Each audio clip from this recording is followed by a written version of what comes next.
I'm going to redo the slides that we did in 2018 when we were introducing the Enabling Federation to our community.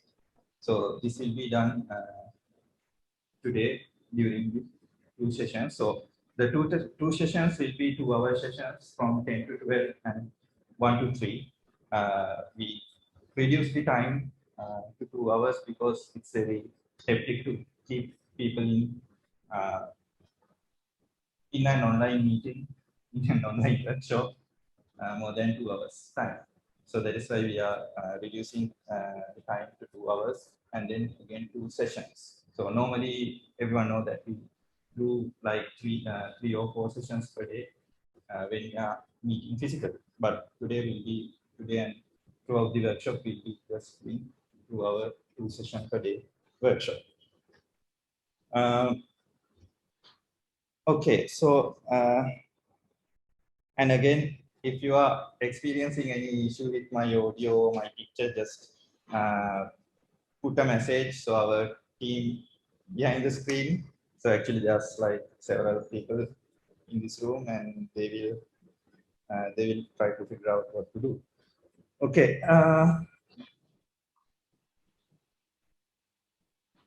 Guys, can we fix this mic? I can't move with this.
Okay, so this was actually the introductory session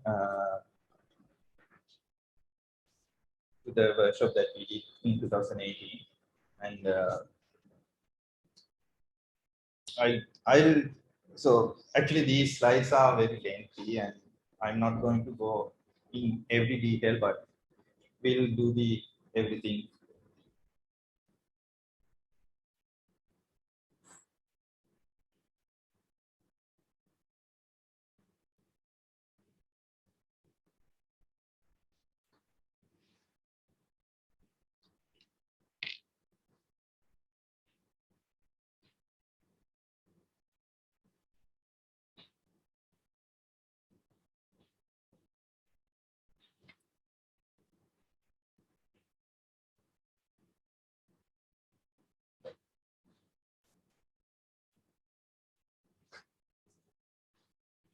Okay, so actually these slides, they are like based on different content from different other identity federations around the world. So thank you for that, and then thank you for Backfire project that introduced these systems to us. And then there are different ways of authentication in the world in computer systems. So most of the systems, they can have different authentications based on the way they are used. So basically, today we are looking at the single sign-on system. So today what we are looking at the easiest way of doing the authentication for the user. So it might not be easy for the administrator perspective, but when it comes to the user side, this will be one of the easiest login methods for the users. So so the dream of this is to have a single sign-on system. I hope everyone know what is single sign-on system. That is, we log in once on this system, and then it will automatically log into other systems that use this authentication based on our consent. Then we'll be using the single sign-on system SSO, and then you can have different role-based authentication for the access rules. Then this would be one of the basic supports for the roaming users, different scholars, especially the academic people doing different collaborations. Then, okay, so let's take it like this. You have a simple web portal which gives some sort of an access to some or different content in your university or in your institute, and then with that resource or with that whatever the application, if you want to give access to a different university staff member or different university student in a different university, then what you have to do is you have to create an account on that system and then give it to that particular student. But when you enable this federated single sign-on system, what we can do is we can simply use that particular user's own username password or that user's own credentials to do the authentication for that particular our system. So the actual user will be from some other institute or maybe some other university, but the application will be sitting with us. So the authentication happens from the university side, and then we are just taking him in based on that authentication.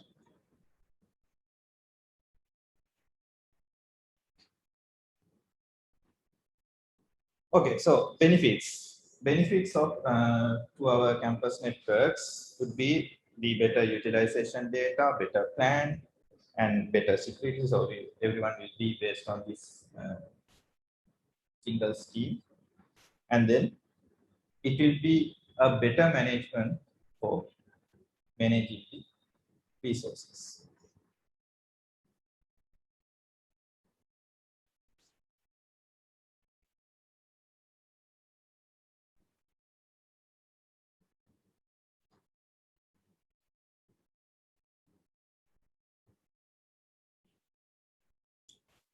Okay, so when it comes to identity access management system in a campus or in a university or in an institute, these things in the slide would be needed, specifically the identities, the entities that are going to be logged into the system, and then how to do the credentials and the authentication, how to do the login part, whether it's going to be an internal entity or whether it's going to be an external authentication, whether it's going to be linked to some sort of an identity. So those again will be there. And then the access management. Who going to access what? So those things again we need to discuss when we think about the campus-based or a very large identity access management system. So the roles, rules, or the things like entitlements, maybe privileges based on different policies, different groups, things like that will be discussed when we want to manage the identities in the campus networks.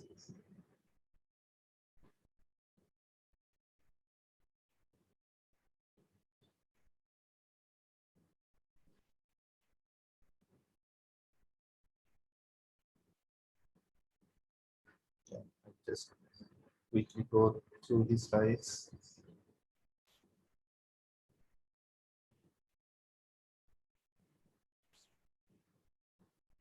Okay, so this is kind of an evolution of the access management systems that we had. So basically in the beginning, there were no access management, so there were no access controlling. So it's just logging into a Wi-Fi without the password. Similar to that. So then there won't be any other controlling. The least access control was just a simple password. So once you are authenticated, you are in and you can do whatever you like in that system. Then there will be there were like different controls by contract. So contract means there will be several abuse policies where you have to do this and that, but not this. If you do that, then your account will be disabled or something like that. And then after that, we had different hard-coded uh, rule access controlling. So in application level, we can do different hard-coded controlling for the users. Later on, we got LDAP based for some user database based controlling based on different attributes on that users. So those users have to be defined with different attributes and different uh, ways of authentication and maybe access controls per that user. Then we came across with different authorities that they have different attributes. So those services, they have their different access management policies, permitting or denying whatever the things that we can do within any sort of a system. And then external authentication service. So that external authentication service look at the user and then say whether that user is allowed or not to access that particular resource. So the application will be a third party, the user will be there, and then the authentication will be happen somewhere else. So it's there. Then we come across the with the federated identity. Guys, if you have any issues with the audio, the things that I am saying, just let us know. Actually, I'm not reading the. I'm not trying to read the comments you are putting, so our people will be doing the hard work in the background. And actually, the noise is coming from the there's a big AC machine just on top of the room, so that would be one of the reasons we are getting the noise.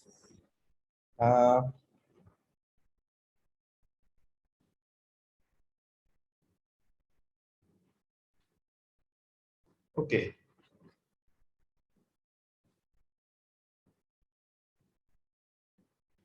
So when we come to federated identity means there will be different administrative domains, and then there will be different services around that. And then when a particular service wants to log in a user, that authentication will go to that particular user's administrative domain. For example,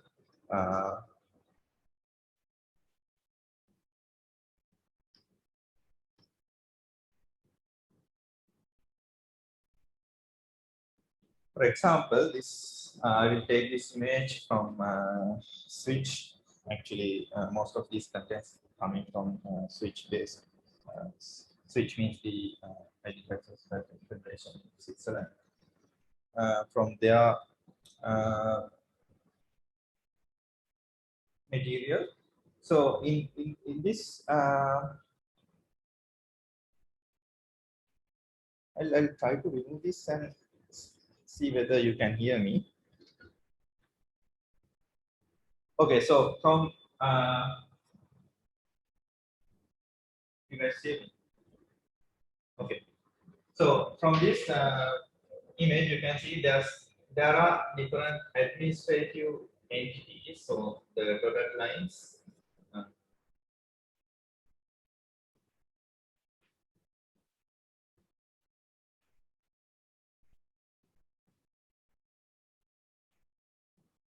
Things like that.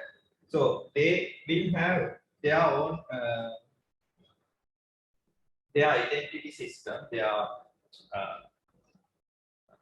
username, user password system in their location. So that would be a different administrative domain. And then using those identities, there will be different services. So in this case, we name them as service providers. So in sense, in the name service, the name service denotes any application that uses this particular identity system to get authorized for the authentication. So these services, it can be a web or it can be, let's say it can be a Moodle system, or it can be a Java-based system, a Python-based system, anything. So those systems will be using this particular identity provider to do the authentication. Then let's take multiple administrative domains, or maybe organizations. So in this example, you can see actually there are three units that are using IDPs. So these particular services, for example, let's say X, and let's take this as this here. So this X, the service provider X uses the IDP on the on that particular administrative domain, and then service Z use this particular uh, domain or the IDP to do the authentication. What happens is, if a particular user in this second organization wants to access the X service, what the previous way of doing that was, they have to create an account on that IDP, that this particular system, and then do the authentication. So that is how normally things happen even in Sri Lanka with your own system. So if a particular user from a different university wants to access your system, they have to come to you and get a local account. But by doing the federation or doing the federated identity management, what this service provider X can do is, they can use this particular IDP to authenticate that person from that institute. So they don't have to look for their own IDP. They can use the other identity provider and do the authentication. So that is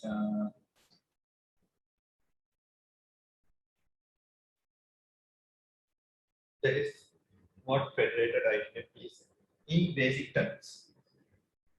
So any of these services, if they are using the federated identity management, they can simply use these different identity providers and serve a large number of users, rather than just serving the small number of users in that particular domain. So these particular services, they can use these users and these users. as well. Then the other benefit of this is there can be different services outside that domains, outside those administrative domains like these, where they don't have a particular user base or IDP, but what they will do is they will simply connect with the federation and to the other IDPs and then use their users to access those services.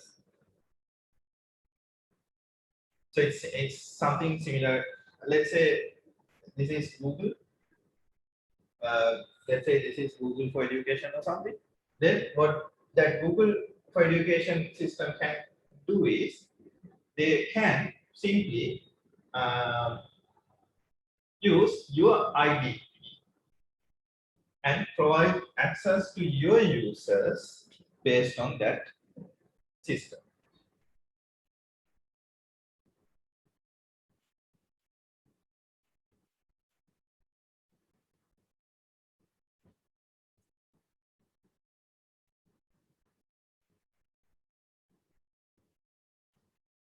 So we have included every definition on what is an identity provider, what is a service provider. So I'm not going to go in details of those because most of you know what is an identity provider and what is a service provider. So since we are looking at the service provider installations in this workshop, a service provider can be a service that use the authentication through the IDPs and obtain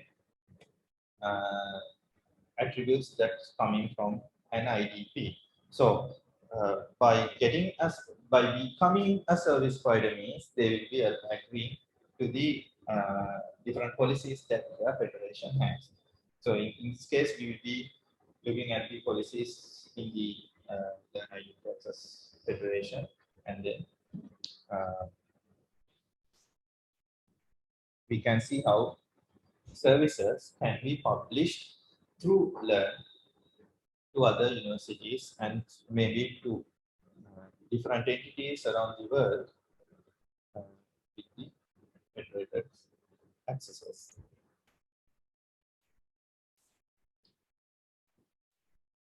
Okay, so this is kind of a traditional example which was in the internet everywhere. So when you are using your username and password to do different collaborations with different institutes, what traditionally what you have to do is like you will have different usernames, you will have different passwords. Maybe you will have this same username, but you will have different passwords for different systems because they are they are just services that don't have any connection, just individual or independent systems. But when we do the federated identity, what you can do is you can have multiple services, you can have multiple systems around anywhere, and then you can use your own username and password in your university or in your institute. So, for example, if your local identity, uh, if your local identity is something like this, you can use the same identity to all the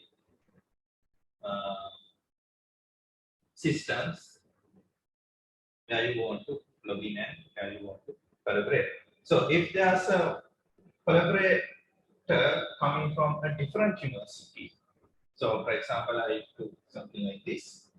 So that person also can use their own username and password to collaborate with us using the federated identity system. So that is where this becomes more useful for the users because they don't have to come to you every time when they want to do some kind of a collaboration. They can simply use their own university or their own institutes authentication system. So in this case, any system can be authorized using that particular username and password.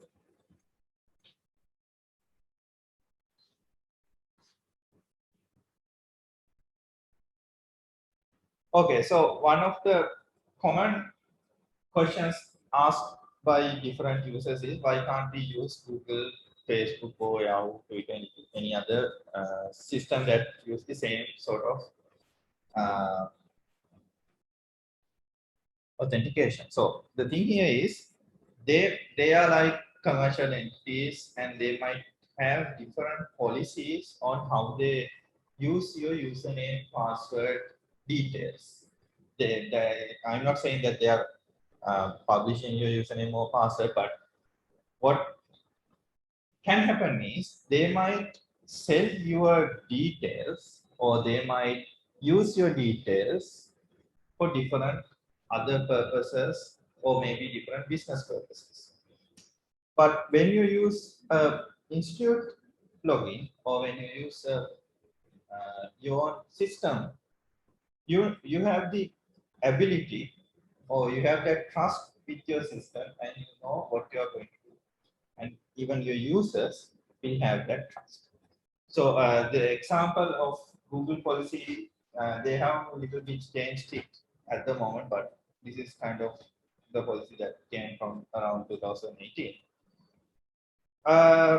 Similar things happen with different other services. If you may remember, the incident happened with WhatsApp recently. So they were going to use Facebook and WhatsApp was going to use those user details in different ways. So that is why people were very much concerned on using those systems. So similar keys will be there in any commercial or any provider that are giving these sort of accesses. So if you are uh, concerned on your privacy, if you are concerned on your users' privacy and the resources, the validity of the resources, there will be different laws, there will be different policies. So the best way is to do the authentication using your own infrastructure. Okay, so there are different benefits of having the federated identity system. I'm not going to explain these.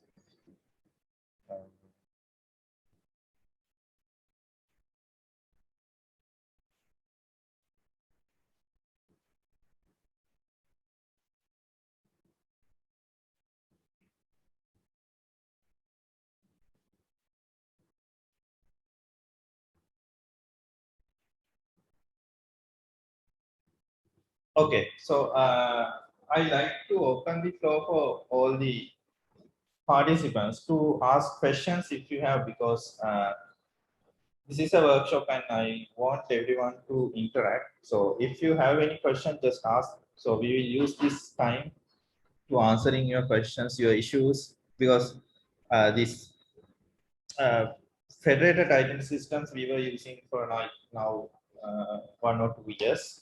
So most of the time we use the federated identities for 1 or 2 services. Basically, these days, basically we use it for Zoom. So everyone know we from Learn we wanted to promote identity system based on Zoom. So we introduce Zoom as one of the services that you can use your identities to log in. So because of that, I know there were people who used to name their servers as Zoom server. So actually that's your identity server, but most of the time people named it or people called it as the Zoom server. So actually it's not just Zoom. You can use that server for different other services as well. So basically people uh, they call it the Zoom server. So even there are a lot of administrators, big guys in the universities, they just call it Zoom servers. So I just ask you, most of the time I tell this, just remove that name Zoom, because this is not just Zoom server, it's your identity server. It will be there to authenticate you into different other services than just Zoom. So it will be there for you every time. Okay, so if you have any questions, I know you have a lot of questions, just ask me, just take this time.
Hello, Tilina. Yeah, Lawrence. Hi. The question is, like, just now you were explaining about the authentication part, but how about the authorization part, like setting permissions on the service provider side? Yeah, So, I'll come to that part during the explanations of the configuration. So how to do that. Okay. So basically, once you do the authentication from the IDP, you can do the authorization from either the IDP or from the service provider side. So most of the time, the service provider will be looking at the authorization part based on different attributes that you send from your IDP. So if you may remember, when we used Zoom to do the authentication, we asked everyone to uh, enable several attributes. I guess there were like 5 or 6 attributes. Yes, yes. So if you didn't enable those attributes, Zoom service rejected your user. So similarly, for other services, you can do the same thing. So the authorization will be automatically set. We don't have to manually do anything. Yeah, so it will be based on different groups or maybe different attributes on the particular user. So if that user logs into that system, if that user has that particular attribute, or if a particular value is there, then they will be authorized. Okay, thank you.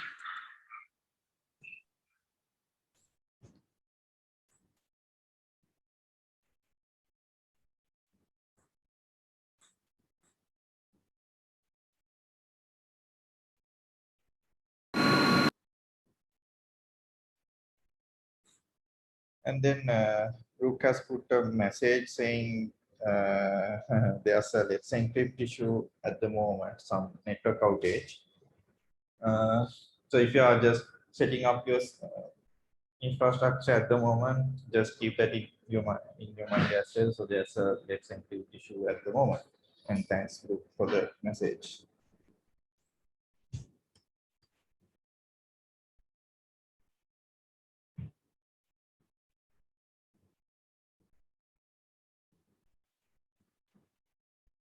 Any other questions?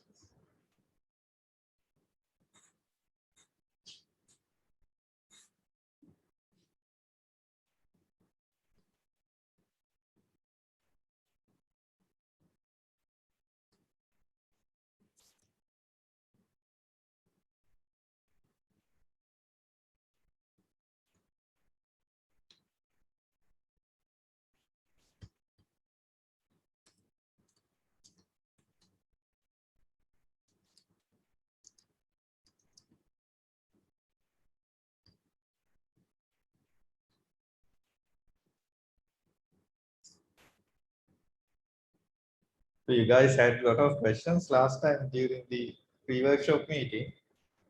I hope you still have those questions. Yeah. Yeah, Chapter. That mean when actually we need to control the users to log into some of the system.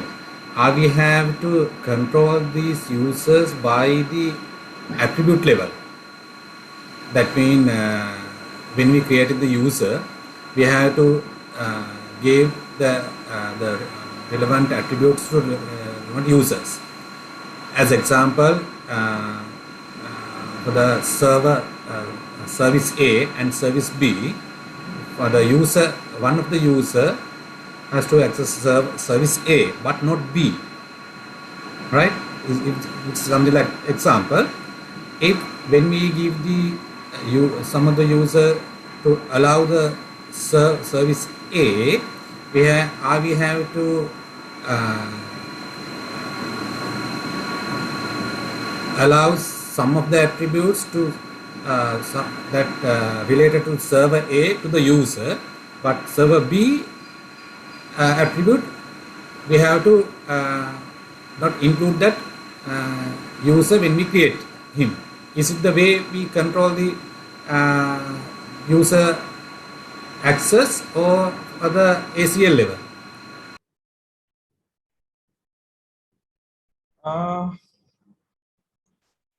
Yeah, it depends. So actually you can use, okay, there will be several ways of doing that. One way is authenticating anyone that, authorizing anyone that is authenticated. And then the other way is authorize them based on different attributes that particular user have. So as you asked, like if there are two different services, those two different services can be configured to use different attributes from that particular user. So if a particular user have attribute A, or maybe let's say a value to that attribute, then they can be used, that particular value can be used to access service A, and another value can be used to access attribute B. So the example, there's attribute called person entitlement. So this entitlement value, most of the time you are using it for library services. So recently, most of your IDPs, you were asked to add that particular entitlement value to your users, because most of the remote library services or the things like Emerald or Trader, these things, they have that particular value used.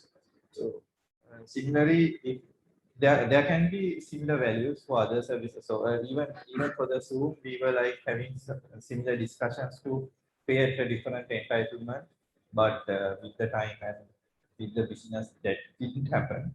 But still, if there's a particular service, then that service can define a particular value, saying if you are putting this value in your user, then that user will be allowed to have that get into the system. Is that okay, Chandra? Yeah. Okay. Is there a way we can control it in the ACL level, whatever the level? Yeah. That can be done from your side as well as from the service provider side. Okay. Thank you.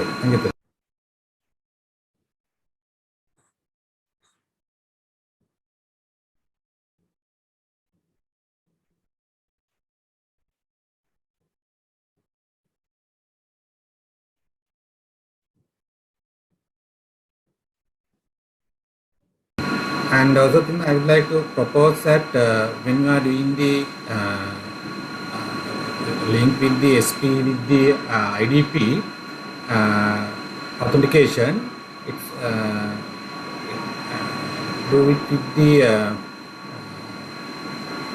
as example, the LMS, as you mentioned in earlier, that it will authenticate by using the email address, right? I think I have already asked this in that previous discussion. Yeah. At that time, also please consider it as a variable thing, that not like an email. Email should not be a static thing, right?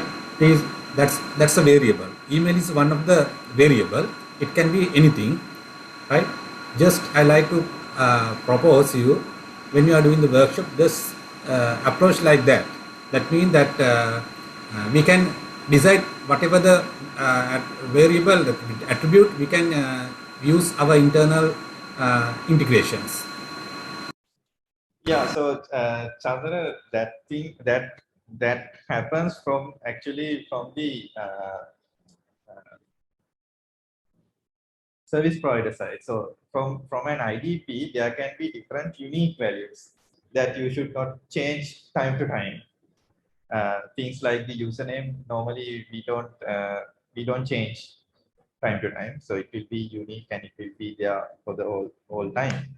So in different services, they may request a unique ID from you. So you have, so they might, so if they are saying they are, the email address is the unique value that they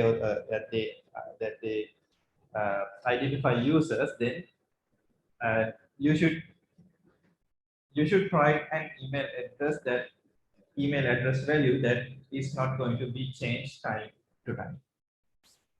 So that is one thing that comes from the service side. And then there will be different other attributes like the username or maybe 80% principal name kind of thing. So I'll explain those when we are mapping those for the Moodle or maybe WordPress tomorrow. So that is there actually. So when you are creating different services, when from the service side, you have to decide what attributes that you are going to use as your unique identification attribute. So let's say if you use email and then somehow your IDP, from your IDP side, your email got changed. Then when you are using the system, when you are accessing the service next time, definitely you will be logged in as a different user.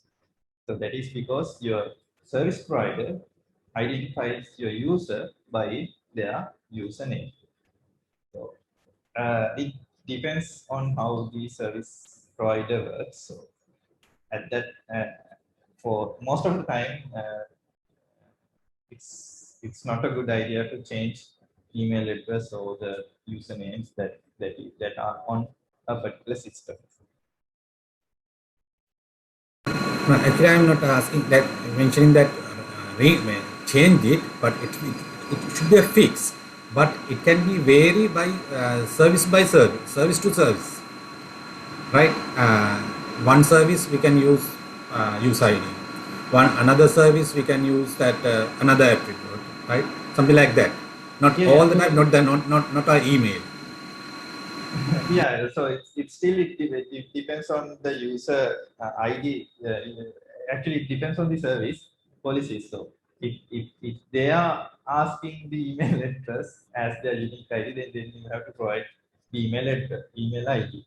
So things like Moodle or maybe any application that runs in house university, you can decide any other attribute that you think it should be unique attribute. So, for example, you can simply take the UID if you are publishing the UID, or you can simply take the EPPN.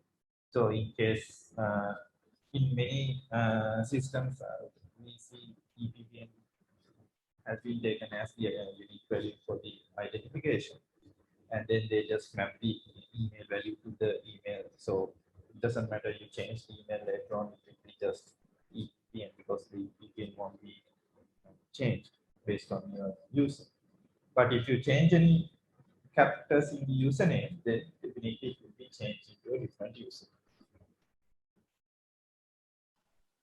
Most importantly, actually, we have to make sure that this concept of single sign-on is maintained. So people are going to change the usernames, attributes for different applications. That is going to be fail. I mean, SSO, single sign-on. So we have to maintain that the users has to have just one username and the password for all the application, all the services. That concept should be maintained.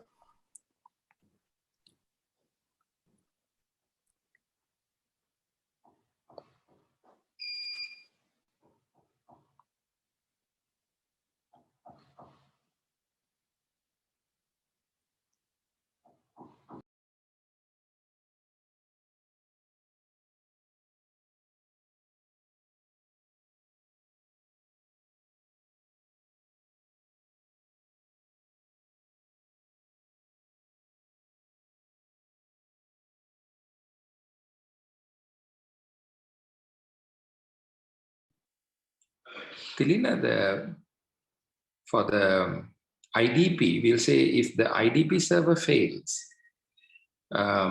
what happens to already connected users? And is this something that this time can be controlled, or the new users may not be able to connect? I think so. But what happens to the already connected users when the IDP server fails?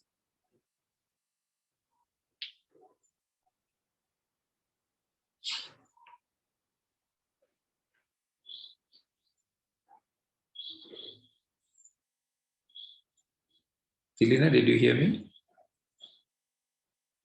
Yeah, I was talking without realizing I was muted. Sorry for that. Yeah, so okay, you are asking me whether it's possible to sync the old users to a new IDP server. No. If we'll say currently we have a single IDP server, and we are connecting to a cloud services, and somewhere in the middle the IDP server fails, but there are some users already connected to the cloud services. What happened to those users already connected? If you can add a new server with the same source and with the same certificates that were used with the previous server, then and especially the persistent IDs on the server, then you can use the same servers, same users. But if you don't have access to those, then you have to remove those users from that system. So if there's a temporary down, we'll say. Tilina, can you hear me? Yeah. Lauren's question was actually what happened to the service, the service that people are using at the moment. So, for example, let me give you an example. Now, Zoom. So that is actually depend on the service, how the service has been set up. For example, for Zoom, so we have set the login timeout, credential timeout as 3 hours. Okay. So until 3 hours, so the people can. So if they have already logged in and they are using the Zoom, so until they pass the 3 hours, they can use the service. So after that, they have to relog in. So that is how things are going. So that's depend on the service. The service might define some sort of timeout for the login credentials. Okay.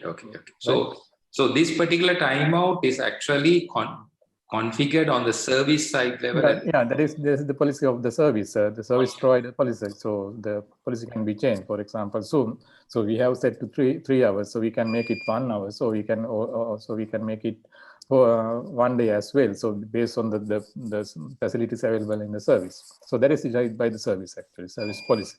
Okay. Thank you.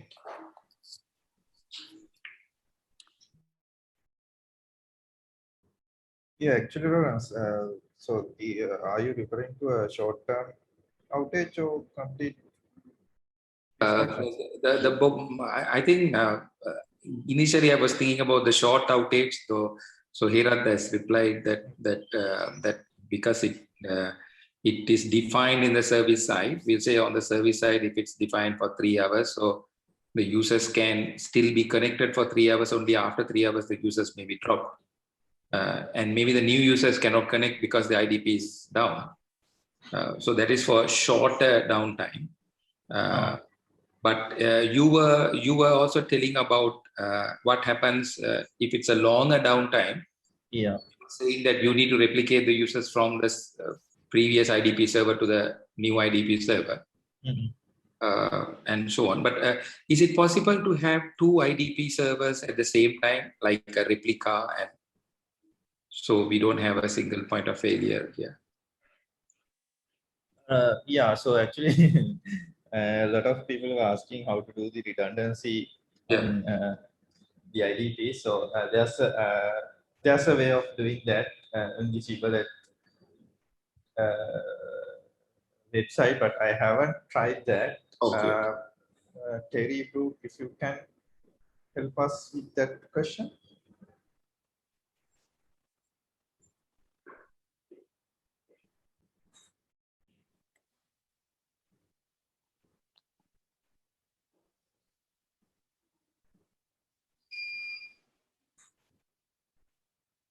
So the thing is, we haven't actually tried that, the redundancy part. So I'll keep that into our list to do this. So definitely we'll be discussing some other time in the future. Okay. So actually, we have 3 things in the to-do list actually. So one is first priority is to get how people can update their IDPs to newer versions. So that is one, the first one. The other one is the high availability. The third one is the scalability. Those 3 are in the to-do list, not for us, but also as the developer side as well, the IEEE and all those things. Okay, thank you.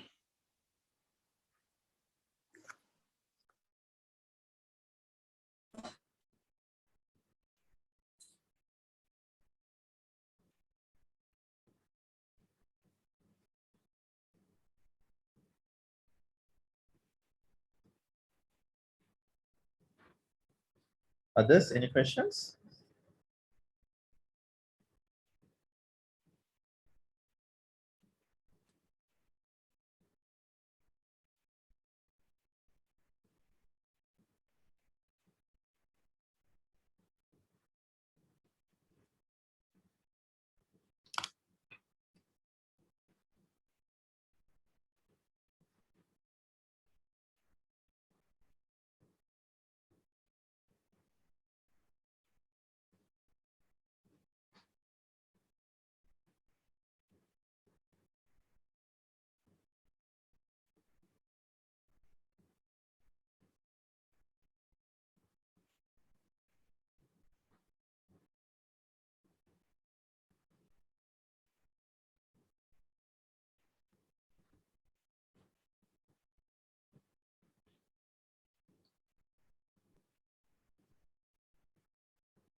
Are there any questions?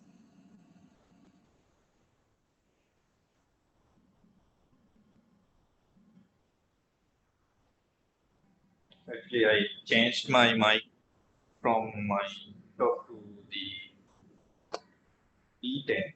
Hope you can hear me much more clear. Oh, is it noisy?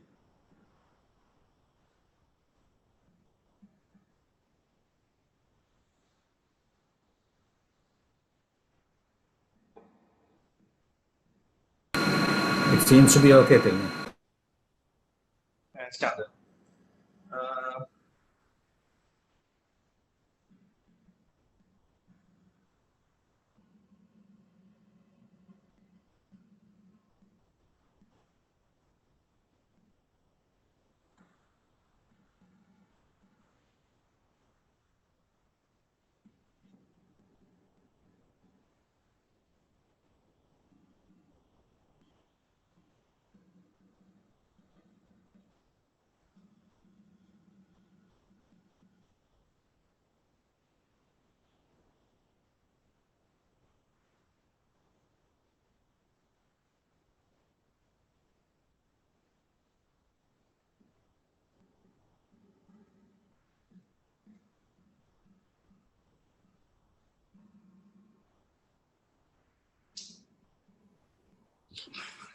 One more question. Can a single ID be used for multiple authentication mechanisms, such as we have SAML, OpenID, OAuth, and so on? If we have multiple authentication support by several service provider, but can we use a single IDP for all these, or every authentication mechanism have to have their own IDP server? Actually, I didn't got you. So currently we are talking about SAML 2.0, right? Yeah. If another service provider does not support SAML and he support only OpenID or OAuth. Yeah. So in this case, do we have to have a separate IDP server, or a same IDP server can be used to share between the different service providers? So there can, so we, as we are just talking about SAML 2.0, right. Yeah, you have to have some sort of a different identity server, but for that we can have a proxying method. For example, you can convert the SAML authentication into OIDCs or something like that, then do the proxying part. So there are SAML-based proxies. Even we use something for a similar one for the Zoom authentication. So if you just when you are logging into Zoom, if you just look at the URLs, you will see some proxy server passing the URLs. So that way you can easily do that. Okay. So different proxy servers for different. No. Same. A single proxy server can be connected with different services with different ways of having the authentication. Okay. Thank you.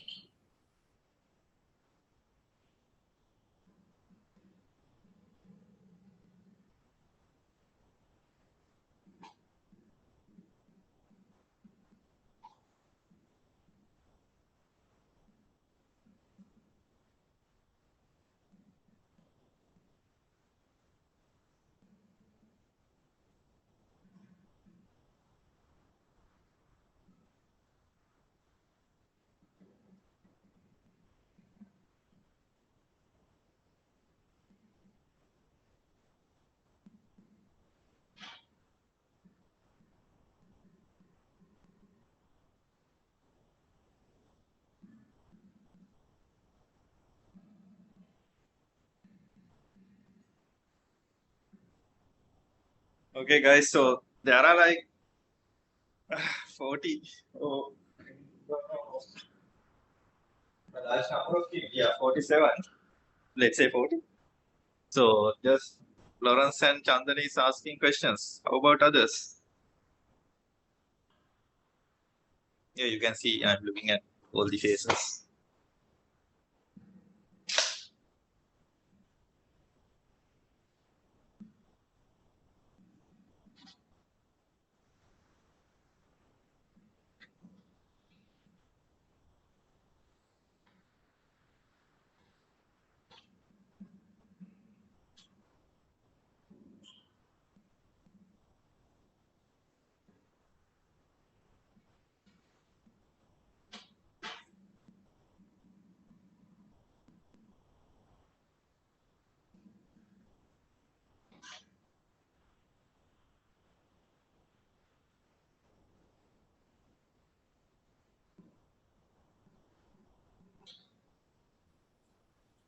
Since no one is asking question, I can clear my doubts, I think so. So the other question is, in case of multi-factor authentication, how do we set it up? That, I mean, are we going to touch on this, or because currently we are using username and password? How about we want to use the IDP side, IDP or the Giblet server, it supports multi-factor. At the moment, I think there are very limited capabilities. The other way is do the IDP authentication from the IDP side, and then the multi-factor from the service provider. I didn't get the last portion of IDP. The first authentication using the IDP. Okay. Second authentication, the second factor from the service provider side. Maybe an SMS or OTP. Oh yeah, OTP or if it's a certificate kind of thing, we'll say the user should have a certificate as well as the user should know a username password. So that is going to be a two-factor. So the certificate can be sit inside the IDP service. No. You can do some tweaks to the multi-factor part, but the easiest way is without breaking the IDP, you can simply add that certificate authentication into the service provider side. Okay, thank you.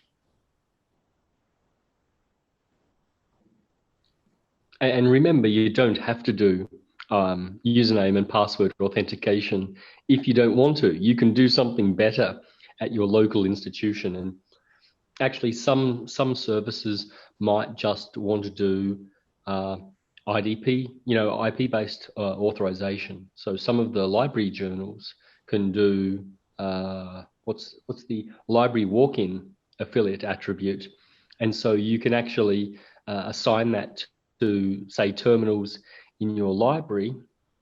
Maybe after COVID, you'll never have terminals in your library again. But if you have terminals in your library, you could authenticate those machines without needing without needing a username and password at all, if they were going to be used to look up library journals. But hopefully, people will be moving to two-factor tokens. Either phone-based apps or hardware tokens like a YubiKey, so that they can get away from username and password, because we know that username and password is terrible, and yet we keep using it. Thank you.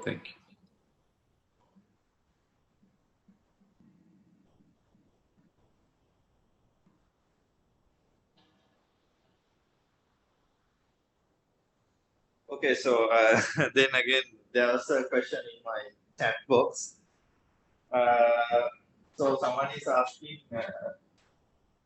how we are going to create the database part for this thing. Are we going to use the LDAP we use for the Zoom, or create a separate one?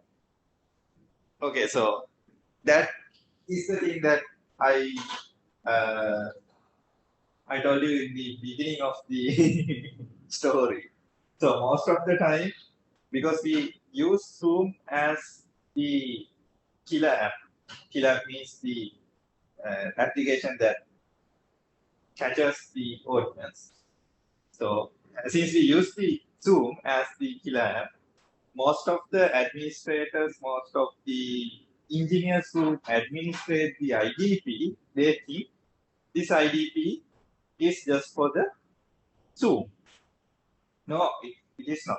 So the server that you use to create users for this Zoom application, or the IDP or the shibboleth server, that can be used to do the authorization or the authentication for the other services as well. So whatever the services that we will be discussing tomorrow or the day after, you will be using your own IDP server, your own server that were used to authenticate Zoom will be used to authenticate for that new service. So is that clear?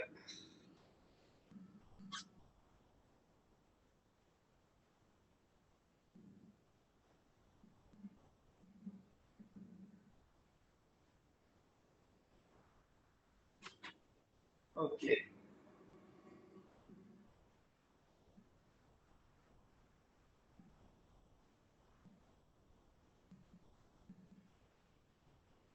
Then there's a... Actually, before you continue, Selena, the other reason for moving from just using your IDP for Zoom for a whole range of other campus applications is because if you do want to add two-factor authentication, or you want to add other ways of analyzing login data, reputation information, the IP addresses, it's highly likely, with the exception of people using VPNs, they're going to be using the repeated IP addresses all the time to log in. If your students are already based in Sri Lanka, they're going to continue to be based in Sri Lanka. And so you can work out other ways of profiling the threat of people logging in. And if everyone's using the IDP gets used for a whole range of campus services, if you choose to roll out two-factor authentication, then you don't have to do it per application that you have within the campus. You can enable it on your IDP and get a lot of value that way. So concentrating all of your authentication towards an IDP, in effect, it focuses all of the attention of attackers against one box, but then it also focuses all of your effort to secure that environment to one location.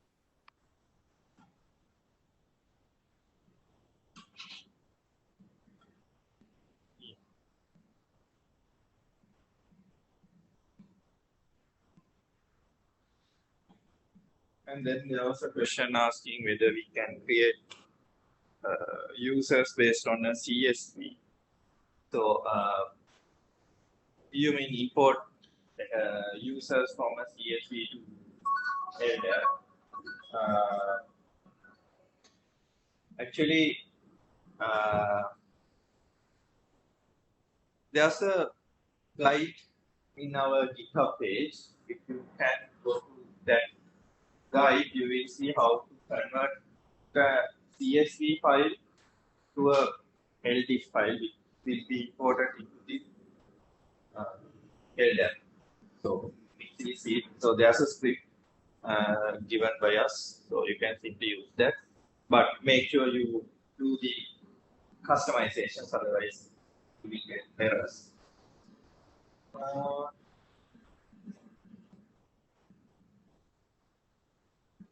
What else?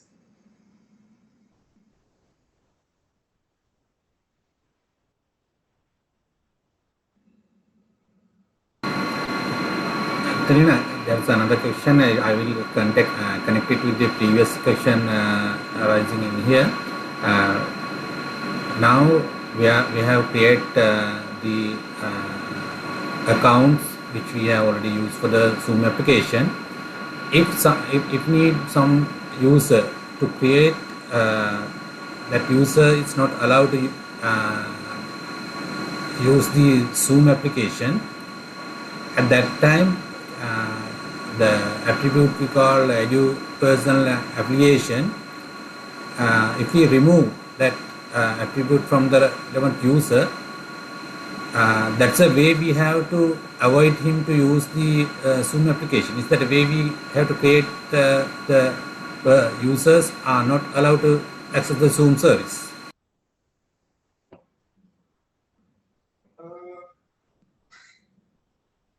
Someone from our team, I hope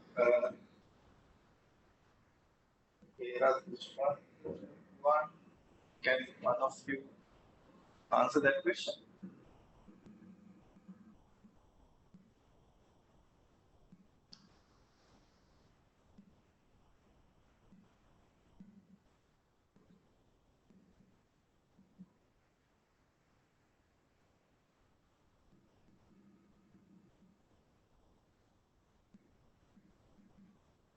So Chandana, you are asking if you remove one of the users and then how to swap that user with a new one, is it?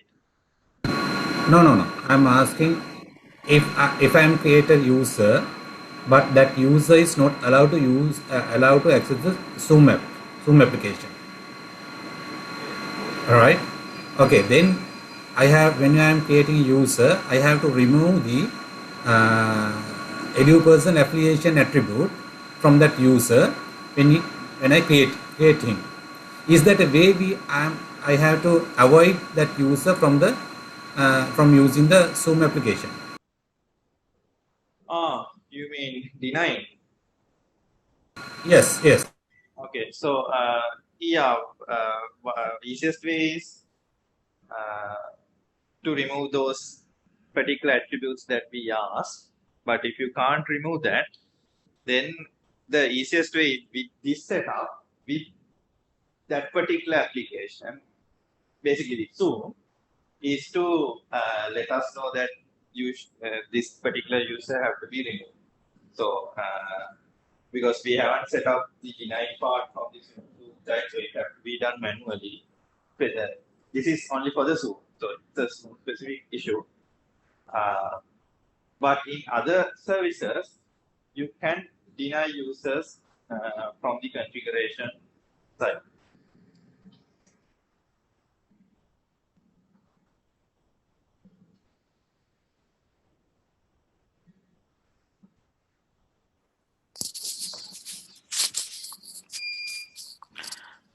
Tilina, so when IDP send attribute towards the service, can you hear me, Tilina? Yeah. Yeah, toward the service. So we normally define the relaying party or that attributes in the, I mean, based on the service, no, the service to service. We can define it. No? Yeah. For example, Zoom. So when the people are configuring IDP or access Zoom, there's a part to configure that to relay those attributes to Zoom side. So is there a way to deny from that particular point certain users?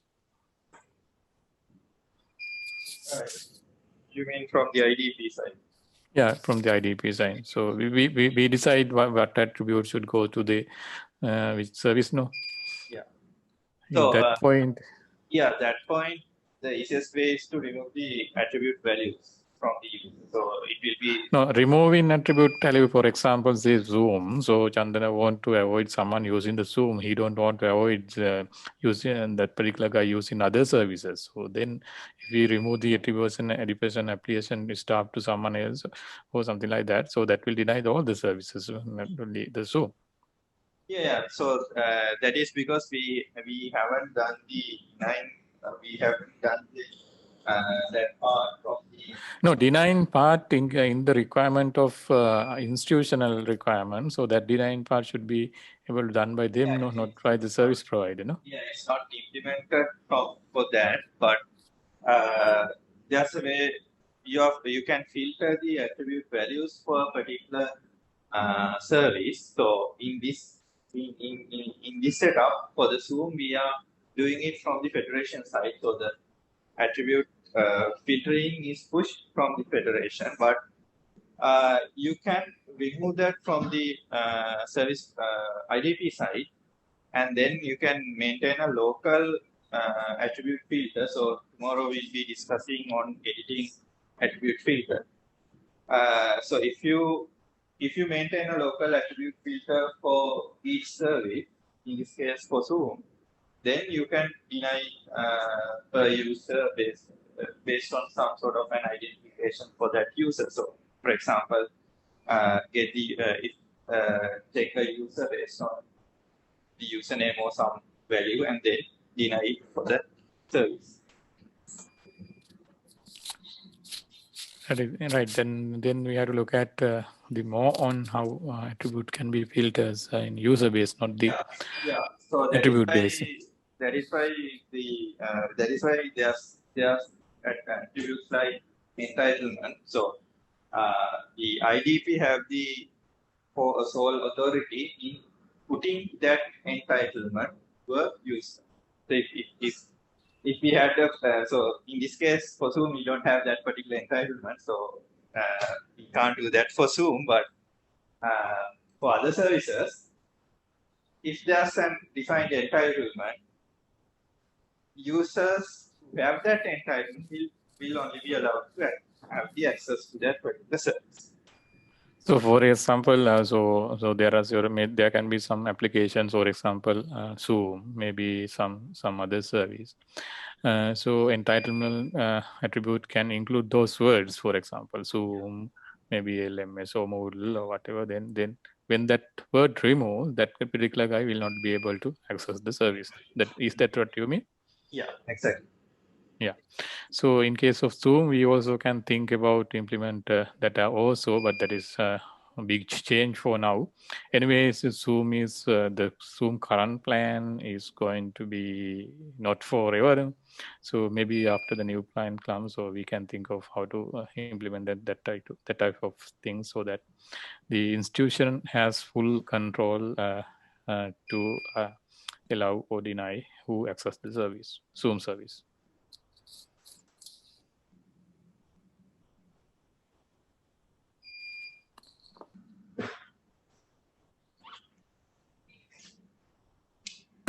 Yeah, thank you. At that time, we have to know actually what are the attributes and its behavior with the relevant applications. By using that, we can clearly identify what are the services we are going to allow to relevant users, what are the services not we are avoiding or denying accessing the relevant users. For that, as Tilina mentioned, so education application is not the attribute to control that type of accessibility. So education entitlement is the one. So if you are really concerned about the Zoom, so don't worry about at the moment. So this current plan is not going to be long last.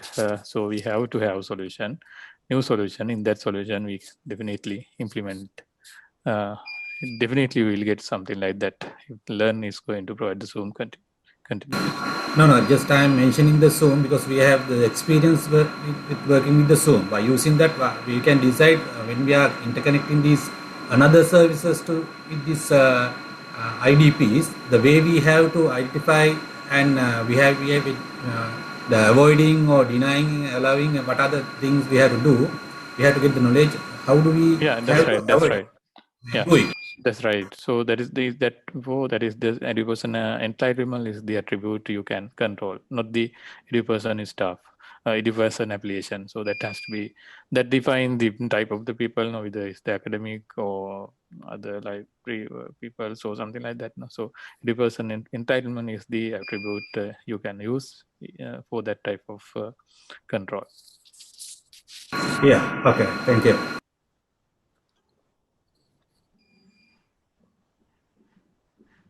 So when we are introducing new services next time, we'll try to introduce those values as well.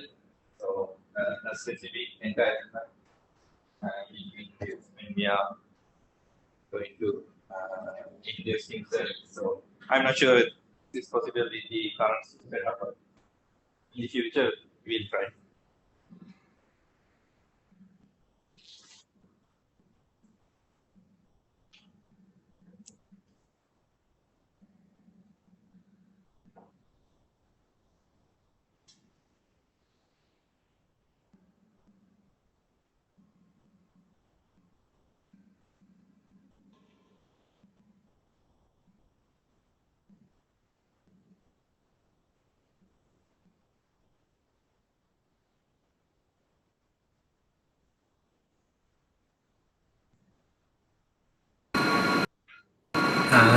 Also it's very important when we considering the wireless users, wireless access users. Is there any way we can integrate that wireless access users to this system also? Yeah. So shall I draw something in this? Okay. Can everyone see the? Yes. Okay. So what we were describing was like you have your IDP here, which is connected to our federation, and then from the backend of the IDP or the institute, this will be connected to some sort of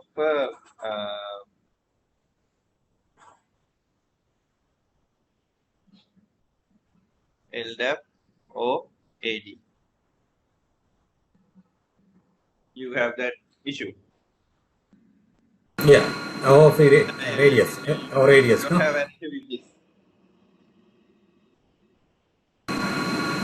And then, is it free radius also?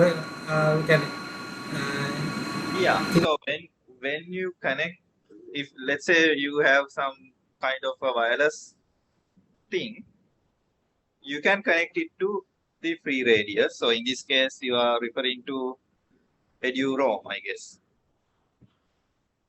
No, that's separate. Okay, so any Wi-Fi, any WLAN that is using free radius can connect with this particular LDAP, the same LDAP or the AD to do the authentication.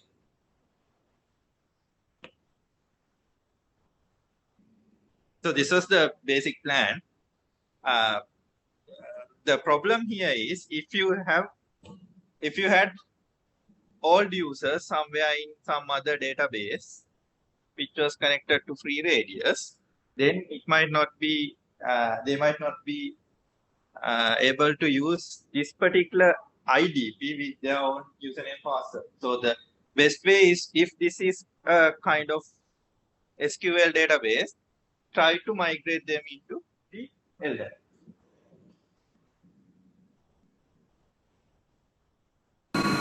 Okay. I think it will be the easiest way rather than connecting the other thing, connecting IDP to the MySQL database.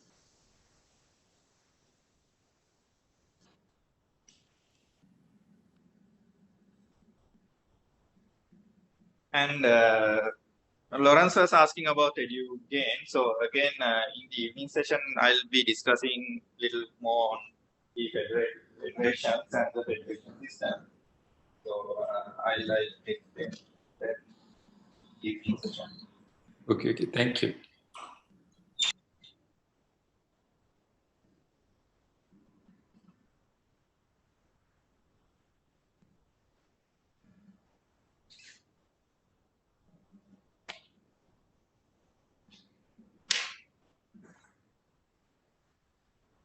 Okay, any questions?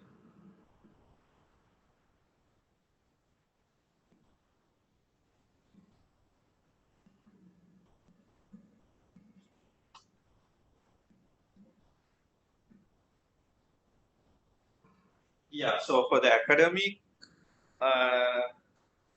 users, R&D users don't do this captive portal or splash screen based authentications. Try to go with EduROM because EduROM is more secure than using it with captive portal stuff.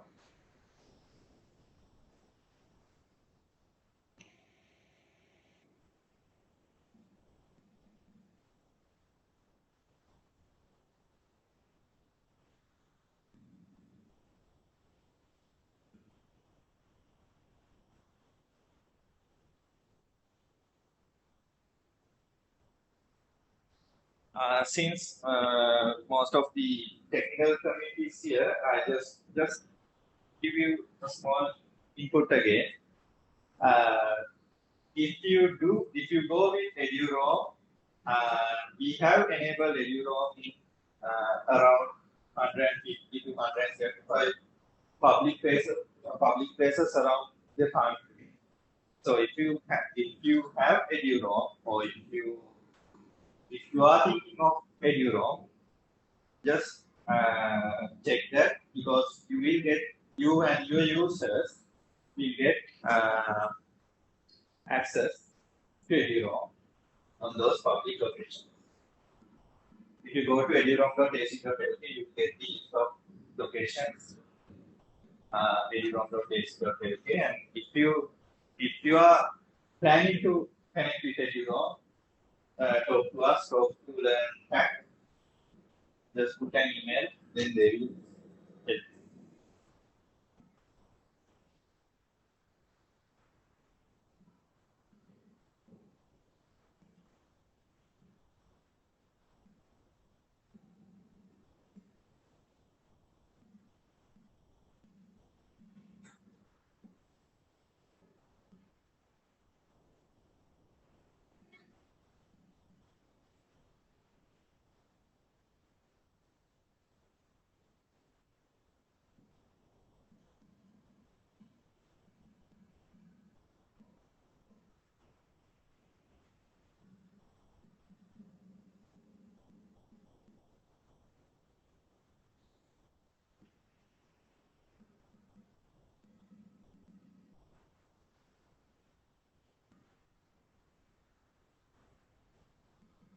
Okay, if you don't have any questions, we can stop this session. You can have the break, and then during the break, I'll try to fix this audio and get a good audio and video setup. Then in an hour's time at 1 p.m. we'll again start the meeting. Actually, we will not stop the meeting. We will just keep it like this. You can simply log out or log in again at 1 p.m. And then in the evening we'll discuss about the federation part and then here you gain and the services that you can use. That will be the evening session. And if you haven't done the server setup, the infrastructure setup that we wanted during the past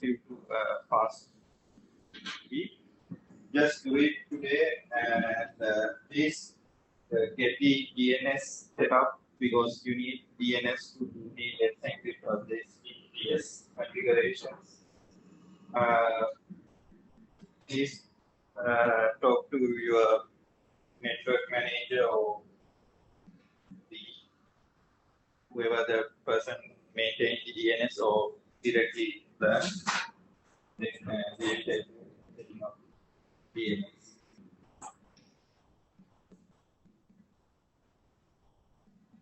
And then there's another special thing to share you actually kind of new thing. So normally we provide a certificate at the end of the workshop. So previous workshops we gave you some sort of a participation certificate. So this time again we thought of providing you an e-certificate when we were planning the workshop. But then later on we decided, okay, we will not give you an e-certificate, but we will give you a printed certificate, a hard copy. And then we will be mailing them, posting them to your institute. And again, there's another change to that. There will be two types of certificates. You will get a single certificate, but those certificates will have two flavors. One for your participation. If you just participate in the workshop, you will get a participation certificate. But if you configure this setup, if you actively participate, then you will get a certificate called completed certificate. Completion of the workshop. So there will be a difference. The completed workshop certificate will have all the details of what you did during the workshop, but the participation will be just a participation certificate. So for some, it will be useful during your career because when you are looking, when you are using that certificate for different purposes, the people who are looking at the certificate will know the difference of the certificates. So that is one of the announcements that we need to tell you. So hopefully be able to send around 60 completed. That's good. Just good. Okay, then I'll stop the meeting for now and see you again in an hour's time at 1 p.m. See you.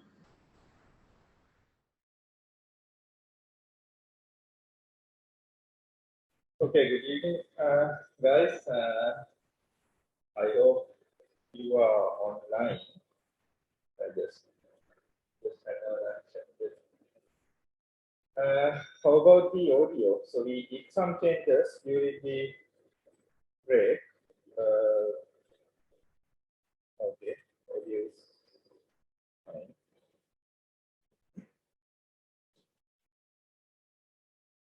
Can someone talk just to check our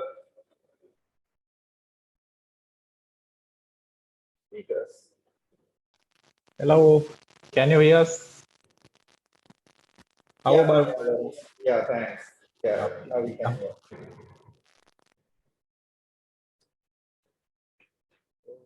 Then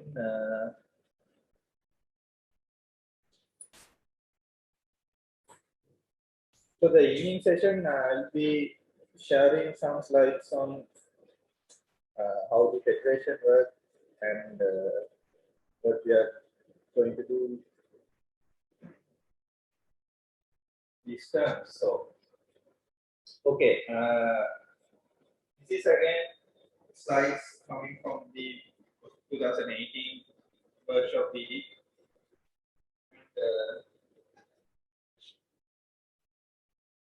this is about the identity provider basics and then about the federation. So when we talk about the federation part, normally the federation comes with these kind of building blocks. You will see different attributes. You will see IDPs and service providers, identity providers and service providers. Then there will be a service called discovery. So I'll explain what is discovery. And then there can be different federation tools, and all these things will get together using different metadata. So all the federation members, all the entities, they will have their own metadata, and then policies. So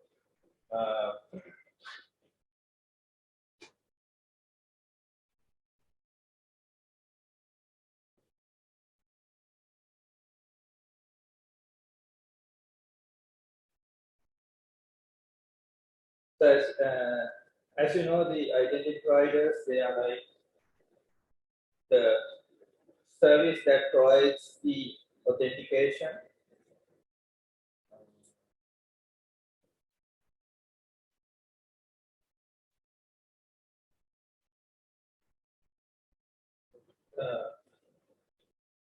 So if your organization they have users, then you can set up the identity or the identity provider.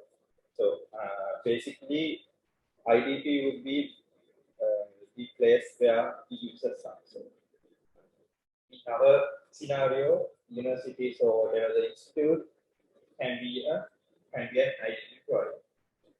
So this identity provider, they or when we look at the service, they provide the login page, then different consents on giving or releasing attributes to different services.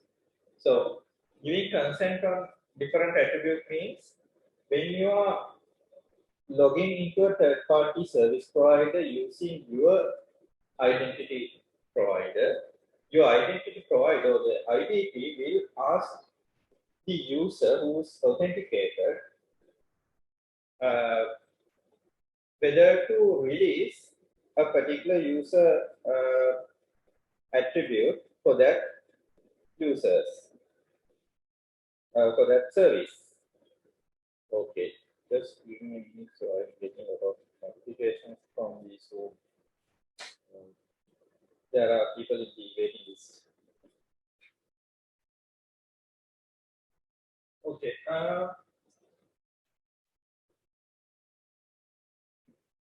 So regarding the consent, so let's say there's a service X, and when a person wants to log into the, when a user wants to log into that service, that particular service X would ask or would request different attributes from that user.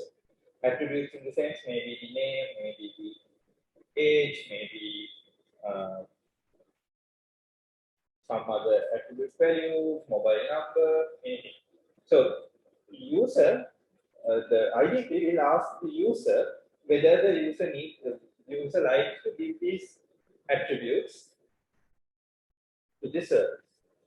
So there, from the service side, again there can be two ways. One is even the user accept or deny that consent, user will be logged in, or otherwise, if the user deny the consent of providing that particular attributes to the user, then the service will deny the user's authorization. So that depends on, again, based on user service level agreements, where the service tells the user, if you want to log in, you need to have these particular attributes. So that was done for the Zoom application we did when we were deploying that. So if a particular user needs to log into Zoom, they have to give that details to the service, otherwise they will be denied. Then these identity provider pages, they can do their own branding. They can do different customizations. They can connect their, they can connect their Active Directory. Then they can manage the password resets. Then every detail of the user account, life cycle, the provisioning and deprovisioning, everything can be done from the IDP side. And then when you become an identity provider in a federation, that means the federation or the IDP agrees the federation policies. So the policies, if you go to LIAP's website, you can see the policy, the LIAP policy. So becoming a member of LIAP means you are agreeing to the policies of LIAP.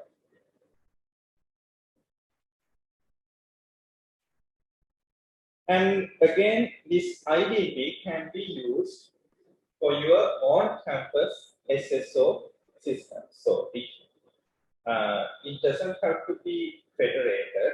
It can be used directly to your campus applications SSO facilities. So let's say if you have multiple Moodle instances, if you have multiple LMS instances, then you can use your own IDP directly without going to the federation to authenticate all those systems. Again, you can simply connect those LMSs to the federation, then whoever the user logging into the system should go through the federation and from the UI. So both ways can be done. Then when we look at from the service provider side, a service provider is just passing the authentication to the IDP, and then once the authentication happens, the attributes, user attributes, will be taken from the IDP, and based on the attributes, service provider or the service will give the authorizations or the access to particular resources. So again, they have to agree with the policies when they are connecting, or when the service provider connects to a particular federation.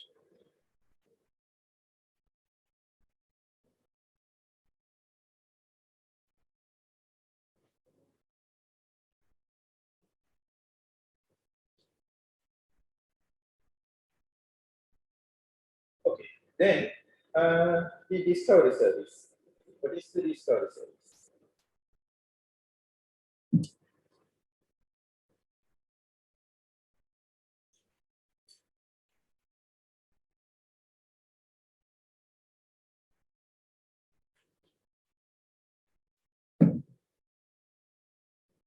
So the discovery service basically what it does is it will give the user the ability in selecting the IDP that the particular user needs to log in. So if there are multiple IDPs in your federation, you will get, when you are logging into a particular service, you will get a page asking to select the particular IDP. So in case if we take, I'll take examples from this room service since it's the most familiar service for you, for everyone. The first selection page when you are logging into learn.zoom.us would be the discovery service of Learn Identity Access Federation. So that blue color background page with the selector. So that is called a discovery service. In the short form, we call it as a DS. So the discovery service, when you are configuring it, it can be coming from either the federation, the service, or maybe from the IDP as well. So from the federation side, you will see the federation name and the set of IDP providers displayed. But when you look from the service side, from the service login page, it will ask you to select the required IDP if you have multiple IDPs. So that is what the discovery service is. So from the federation or the IDPs will be there, then the user needs to select whatever the IDP that they want to log in, and then with that everyone knows this is coming from the federation. And when it comes to the service side, if the discovery is handled by the service, then the service can decide, or the service provider can decide what are the IDPs that they are going to list, and whatever the details of that different IDPs that they need to have. So the web pages, they will have their different looks. There are design changes like federation discovery service, we have the federation look, and then the service we have the different service design. So that is the main quick thing that users will notice. So, for example, if you log into the Zoom service, you will see the Learn Discovery service. But if you log into a particular library system, most of the time you will see their own discovery service.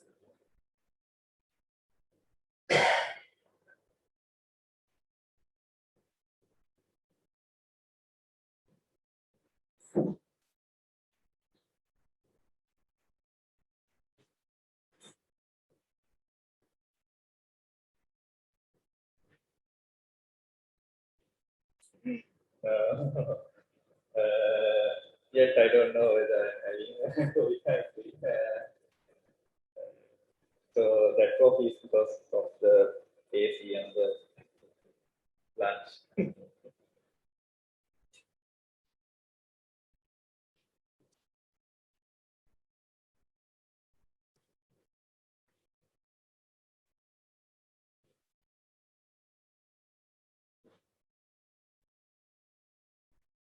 Then the metadata.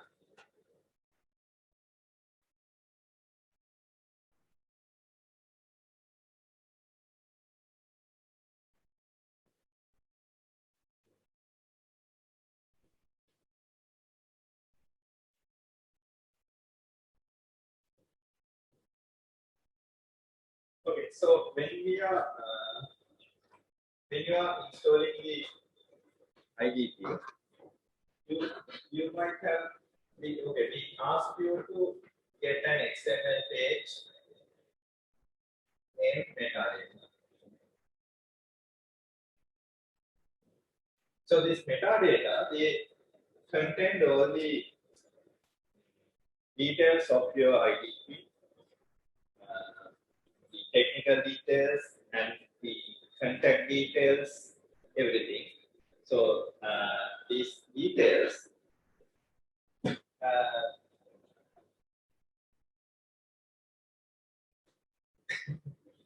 okay, I'm going to go.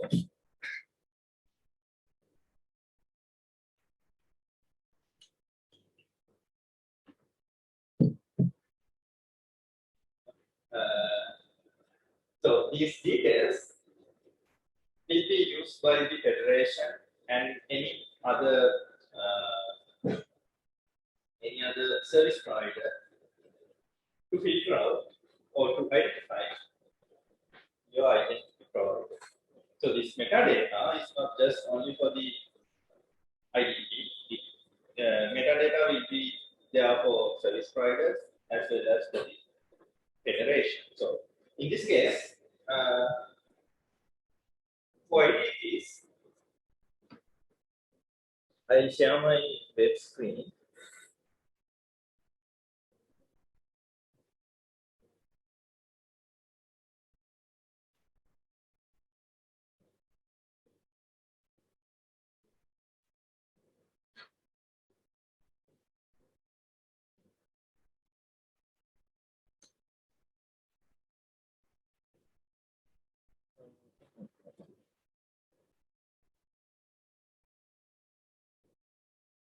Okay, so this is the metadata for the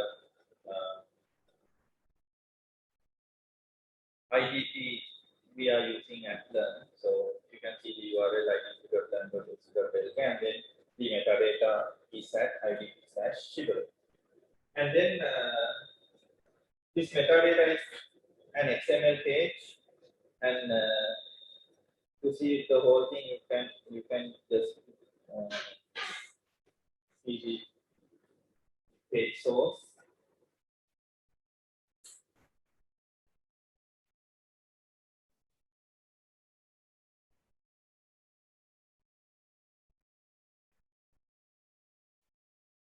So this is the XML page that have all the XML related details, the IDP details, then the IDP entity ID, and then the this description. Well, then if you look at this, at the end, there's the entity ID of that particular IDP. So entity ID means the ID that used to identify that IDP or whatever that entity within your domain. So this entity ID should be unique within the federation. So in this case, normally we use the metadata URL as the entity ID. And then other details like the signing encryption keys, and then sign in and sign out URLs. Everything is on the metadata page. Okay, any questions from this? Or up to this?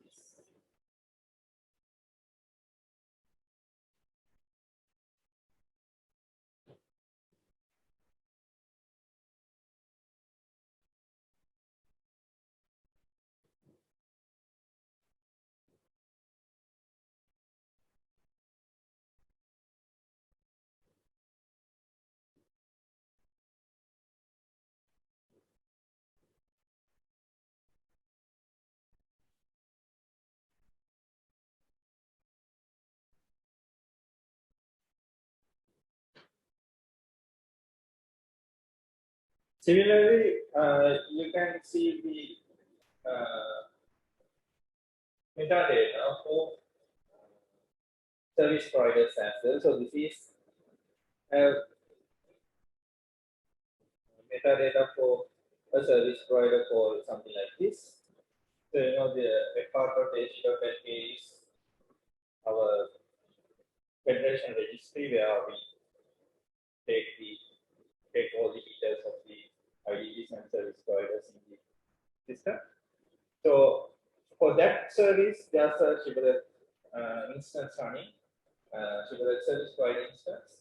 So for that instance, this would be the metadata. So the specific details, login, logout details are there, and the certificate details are fine. So these metadata will be used to connect with the federation when you are connecting.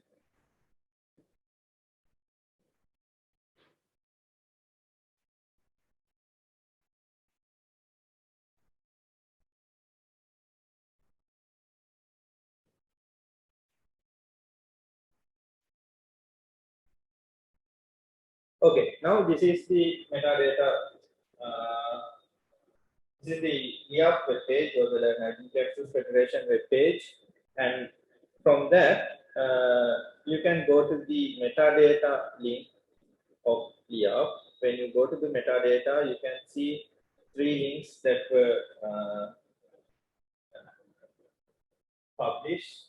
First one is the EAP metadata, which contains all the metadata about the connected IDPs and connected SPs. So if your IDP and if your service provider is enabled from the EAP, then their metadata will be included in the EAP metadata. So this will be a single metadata file with all the details. So if you just go there and read it,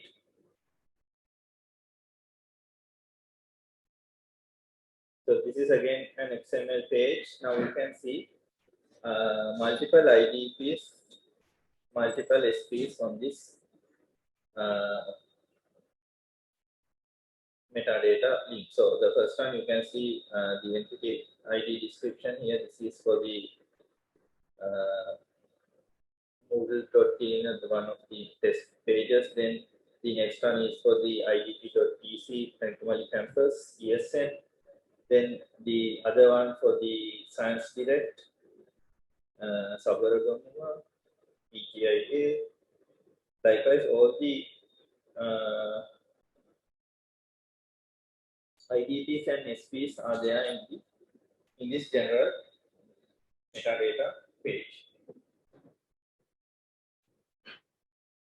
Then I'll come to the second one in a minute. Let's look at the third one. The third one is something different. It's something different. It's a certificate file. So if you download the third link, so third link is used. Third link is actually the certificate of the certificate file of the EAP or the Learn Identity Access Federation. So we have signed the EAP metadata using the key of that particular certificate. So if you want to verify the signature of the metadata, or if you want to check the integrity of the metadata, you can simply do a signature verification using the certificate that is shared publicly with everyone. So the certificate is there, the third link is the certificate. Normally, every IDP, when we are configuring that, we are configuring the signature verification as well. So every IDP will download the EAP certificate and it will check whether that particular metadata is verified or is signed by us. So if somehow the metadata that were used is not signed or is not verified, or if there is some integrity issue, then your IDP will give an error saying you can't use that metadata.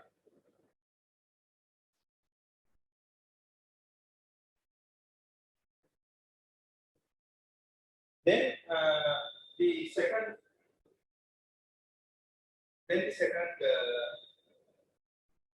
link. On the second link, you can see something like we have to video game.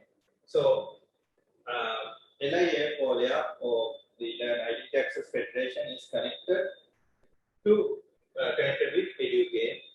So connected with video game means our metadata is pushed to video game, and then on video game there's another metadata for video game services.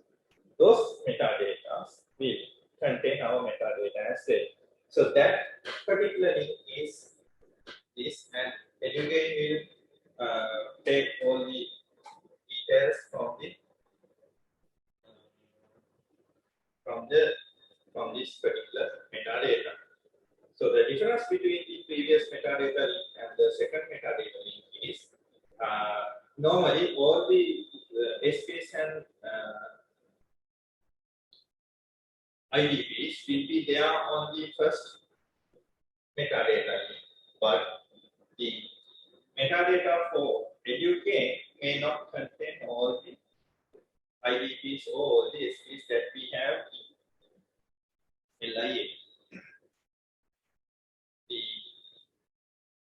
The number of entities, number of IDPs, and number of SPs in we are publishing to educate may differ as there will be different policies for educate, and the users or the IDPs or the service providers, they have to agree to the policy.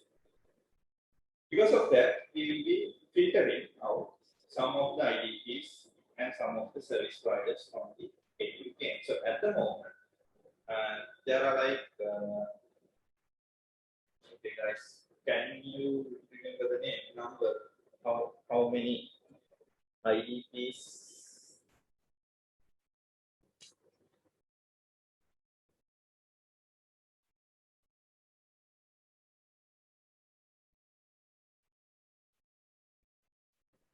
Okay, so this is the actually this is the interface of the Federation Manager, and we have provided accounts, local accounts to all the IDP administrators. So I have given you all the access to this website. This portal, you can just go there and log in and see what they are. So actually, there are like this much users in the system, all the local users. And on the federation, you can see the Learn Identity Federation with 49 IDPs, 16 service providers. So we have around 16 service providers at this time. So because there are a lot of test service providers connected. And if you go to the other link, so this is the layout to educate list.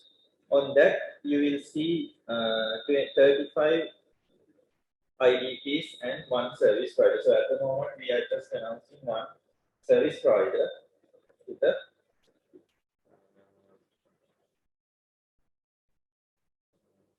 educate.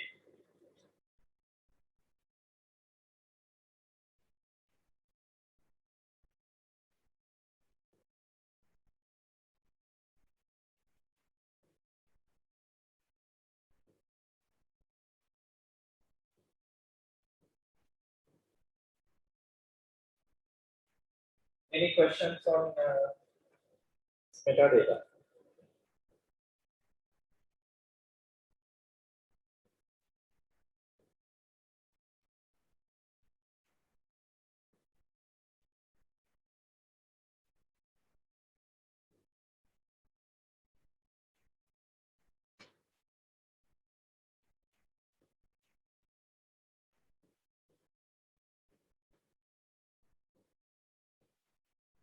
So this federation metadata, they contain all the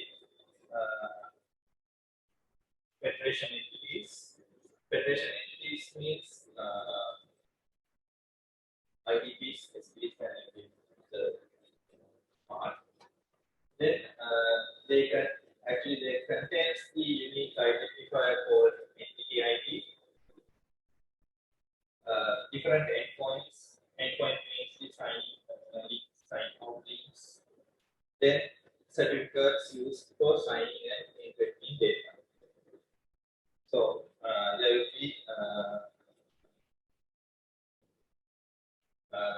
different certificates for signing and encryption purposes. And then group share link from the Refed's website, which contains all the public information on our federation. So if you go to the link, you can find your IDP details as well. Then most of the time, your metadata will contain contact information and then any other information on SPs. And then normally these metadata distributed via public HTTP links, and then these are digitally signed and signature should be verified.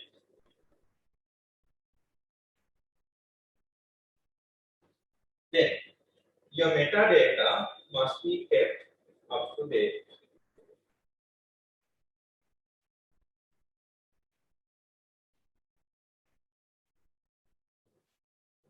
We need to keep the metadata up to date because we need to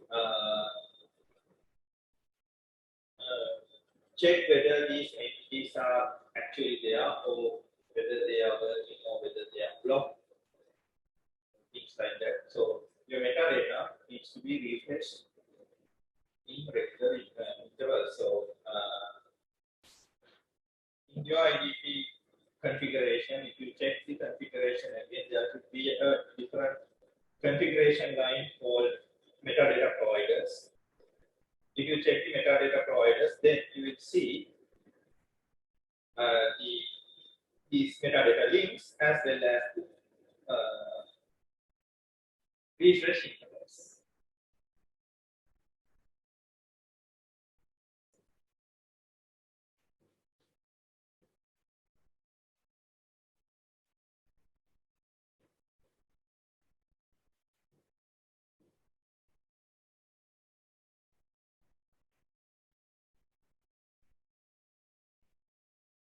Okay, then after the metadata, you will find different identifiers in your system. So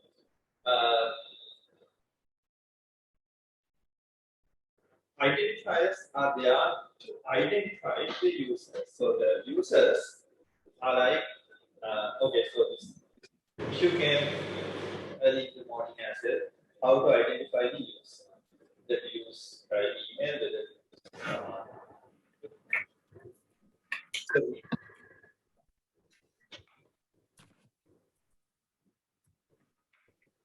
okay, so if you have any question, you can talk anytime, you can ask me anytime. You can answer that. So the difference here is if you get authenticated from a service, then it doesn't mean that you are authorized. So there can be different services that you will get authenticated, but from the service you will get rejected. For example, for some of you, you may have noticed when you are logging into Zoom, you may have seen a message saying unknown error or some message that comes because you got authenticated, but you are not authorized. So the difference is that you can get authenticated from the equivalent IDP, but you can be rejected on the authorization based on some kind of policy or based on some kind of a condition from the service side.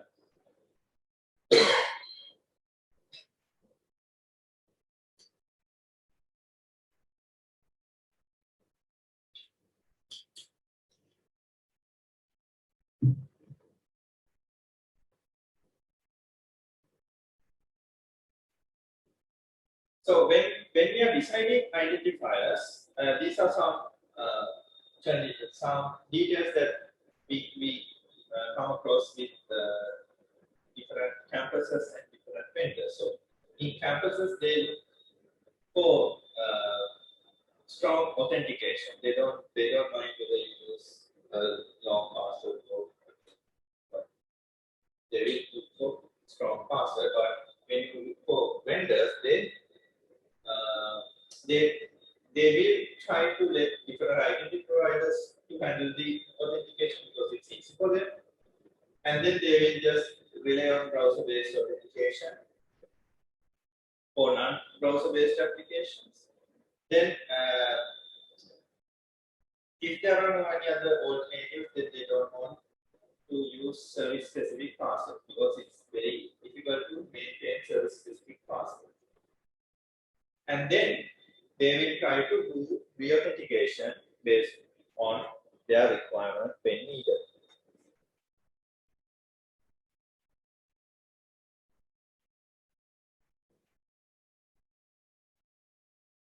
What else? Campus to expect the typical vendor to have a single set model of creating user accounts on their system to practice dependency programming. So these are the things that we discussed in the morning. So from your side, you expect your service. So in this case, we put the name vendor.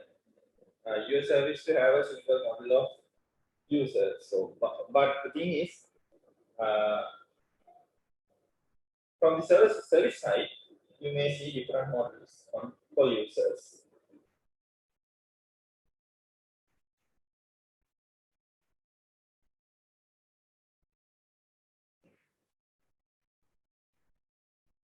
And then when we look at different services, they might have some standard way of dealing with the user accounts. They might have a standard set of attributes. They might look at actually they will look into standardizing whatever the thing that they get from different ID.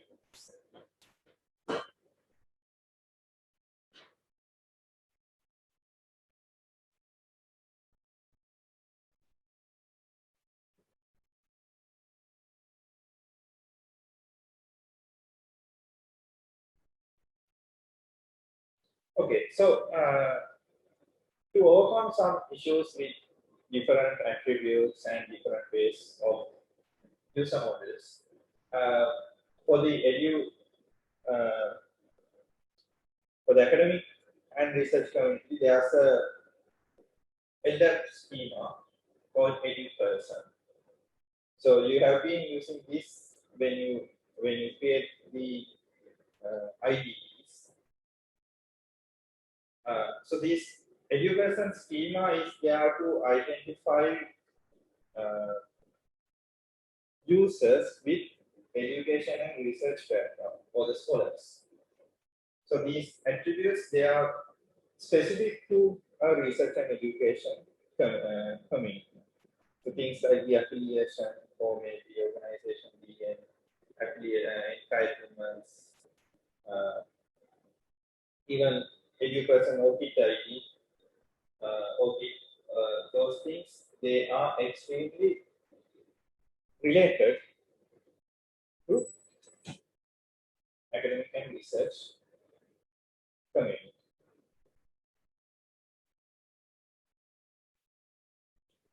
Okay, if you want to get no more details on these attributes, you can just go to the reference link in the slide. So that link is for 2016 version. I guess there's a 2020 version as well. Just look at the latest version. So you will find details of these schema as well as the attribute differences and the syntaxes of these attributes.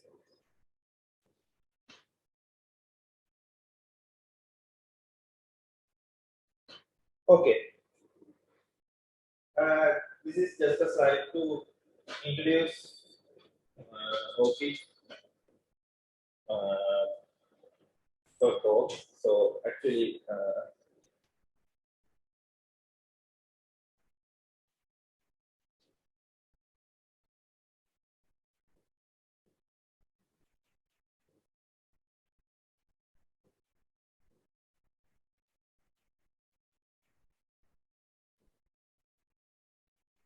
so this is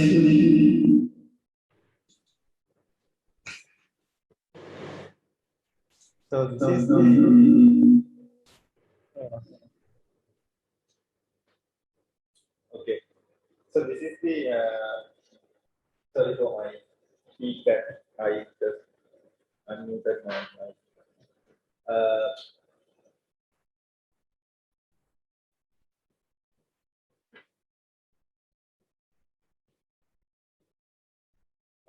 So this is of ID or the OP, and this is kind of a single ID that comes to help in the research and the research community. So when the thing with researchers, IDs are like when a researcher moves from one institute to another, when moving from one organization to the other,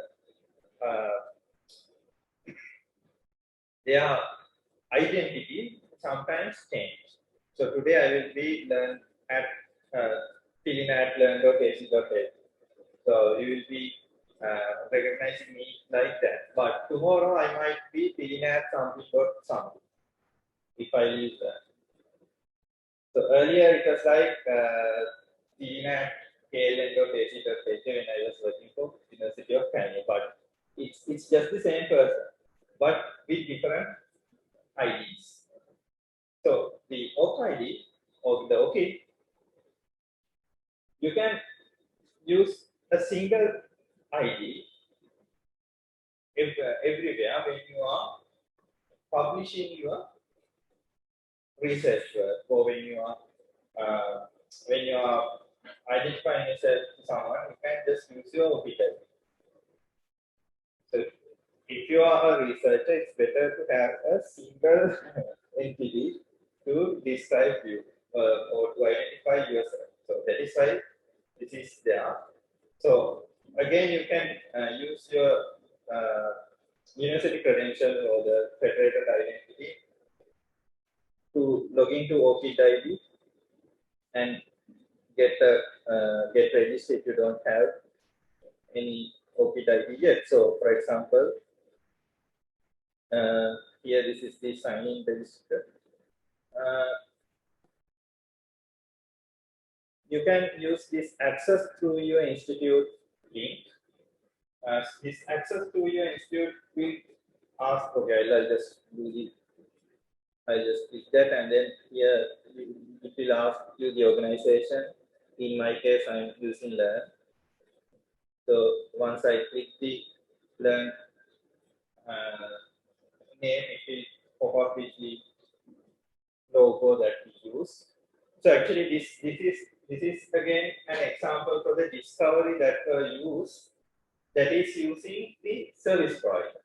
So this is service provider side discovery service finding the IDP. So actually, if you look for your IDP, you will also find your IDP as well, because if your IDP is announced to you again, then your IDP will be in this website.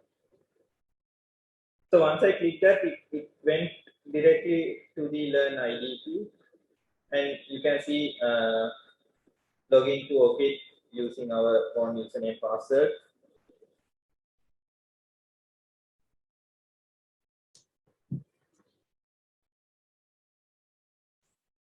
So I have been previously signed in using my learn ID to my OPID.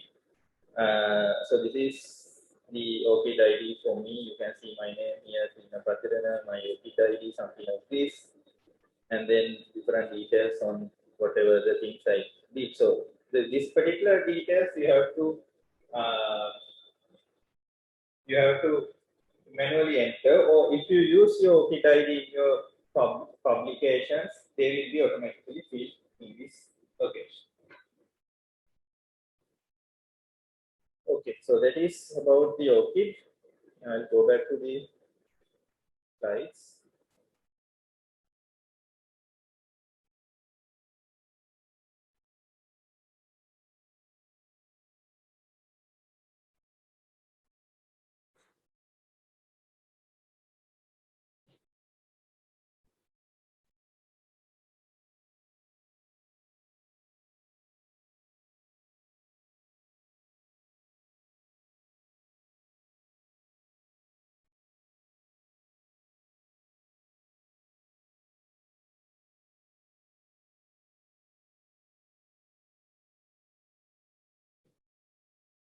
Okay, when looking at the identifiers, both your IDP side, your service provider side, they support different sets of identifiers, and then both of these parties they can consider a common attribute. So in this case, taking a person target ID, and then they have their own definitions of identifiers and attributes, and they don't mistake any person principal name for a valid email address. So these slides are coming from 2018, and if you have any question on this, I will explain it in a minute. And then they have the standardized serial numbers for users, and then they make a person principal name useful when needed. So the thing with the eduperson principal name is, eduperson principal name is built up. I'll draw it here. It is something like the user at IDP scope. So the IDP scope will be something like your domain. So in my case, it will be learn.ac.lp. For some other user, it will be the domain name. And then there will be the assign, and whatever the username used in your IDP. So in my case, in learn IDP, my username is Kilimus.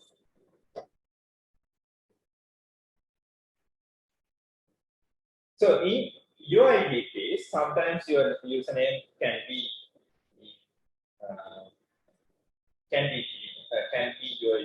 your name or whatever unique value that describes you, or some ID number.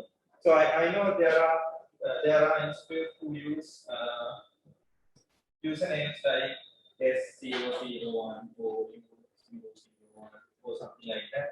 So their username is some set of characters, which may be their student ID, so maybe their employee number or something like that. So for a such user,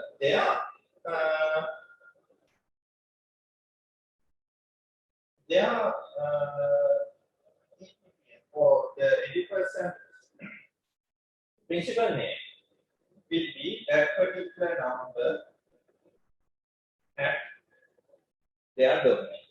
So that could be their EPP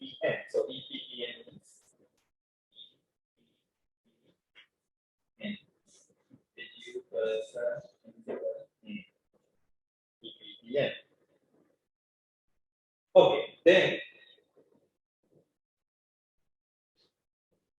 when you just look at that value, you will think it has an email address. No, it's not. It is not an email address, but it is in the format of an email address. So this doesn't mean this particular user have an email with that particular username. So let's say this is me, but my email will be still tilina@learn.ac.lk. So my mail address is tilina@learn.ac.lk, but my EPPN is S001@learn.ac.lk. So those are two different values. In lot of foreign universities, I have seen this sort of EPPNs because they provide their username based on the student number. Student number will be some number of characters plus some number of numbers. So their EPPN will get something like this, but they have their own email address. Their email address will be human readable one in the human readable form, their name at their domain, something like that. So when we configure IDPs, when we configure service providers, we have to stick to this rule. Don't mix these two, or don't mistake them. So there won't be a valid email address for EPPNs every time. There will be for some user, but not every time. So make sure when you are doing mapping attributes, if you want to map your identifier, the identifiable attribute, to an attribute that needs to be used as an email, don't use EPPN, use email.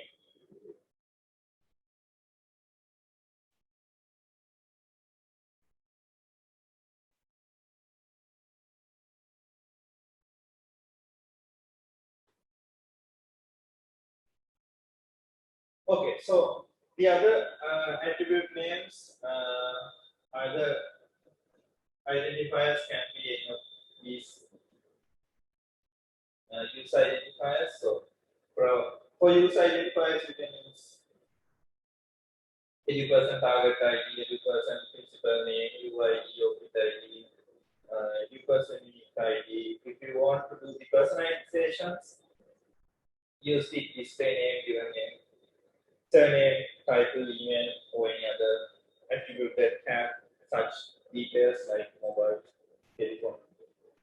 Then for group memberships, you can use the EPPN. Again, you can use the entitlement, affiliations, group memberships.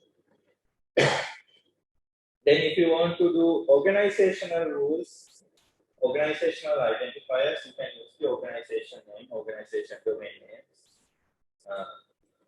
similar attributes.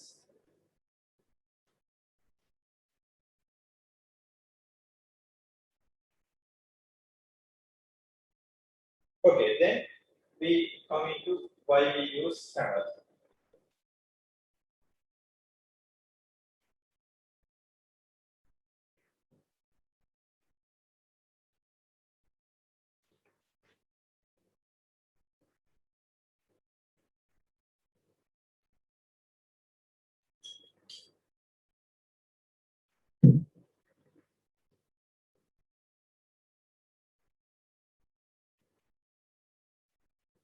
Okay, I'm not going to go into details on what is security session markup language or how it works or like that. But basically, you can take channel as an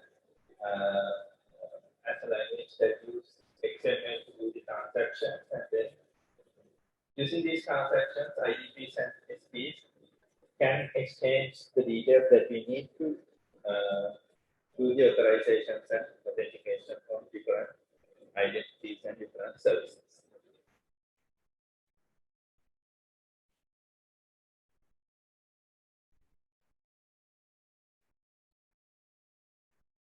Okay, so just to explain the flow of how it works, again, I'll be using details or the images from Switch. Let's say this is the web browser. When the user logs in, what you have to do is first that particular user have to go to the user resource or the service provider website. So in this case, let's take some Moodle. Let's say this is a Moodle. This is a Moodle website. So when you log into the Moodle, you are going to use the federation or the federated discovery system to log into the system. Then your Moodle system will redirect you to this particular discovery service. Then you will get the login selector saying you have this kind of different IDPs you need to select one. And from here you have to select your home user or your particular IDP, from that discovery page. When you select the discovery page, you will be sent to your IDP website.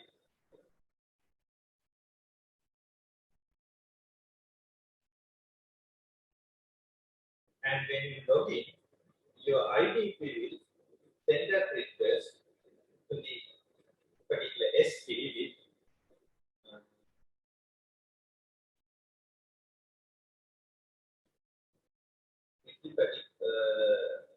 the needed assertions and the attribute statement. So if this resource or this module in this case, in this example, requires different attributes, you can define them on these assertions and then they will have the attributes based on your concept.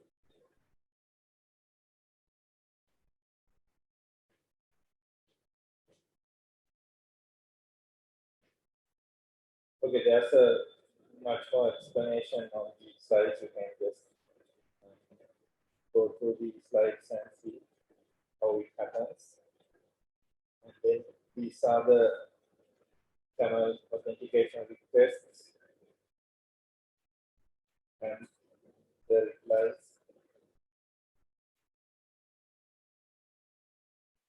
And then this is how you are using multiple SPs. So the earlier image, this one is just giving you the authentication based on your IDP selection for the first time. And then let's say you are already connected to a service, a particular service, and then you want to go into a second service. Then again on the second service, let's say this is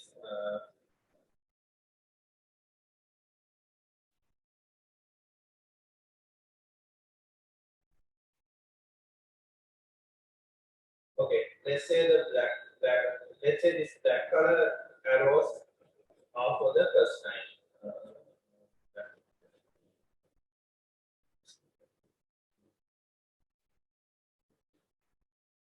So these black color arrows are for the first time login from the user. So because we learn with the first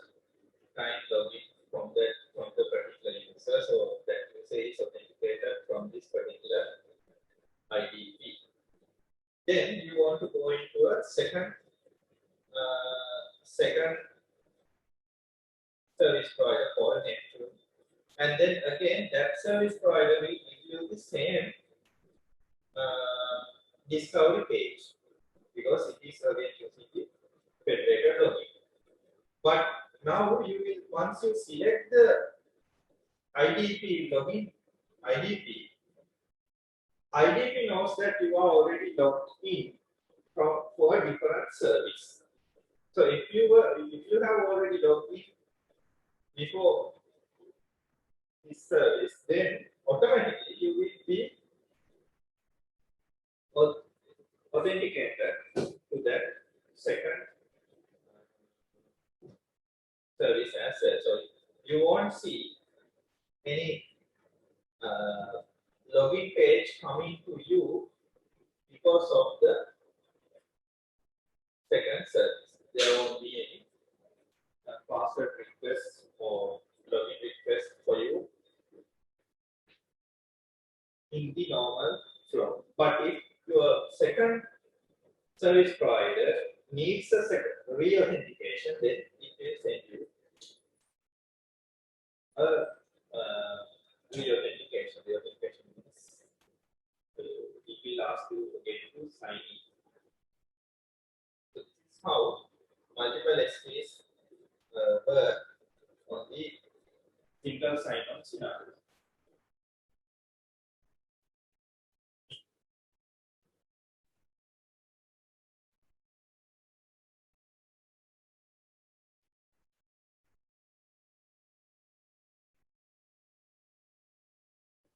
Any questions?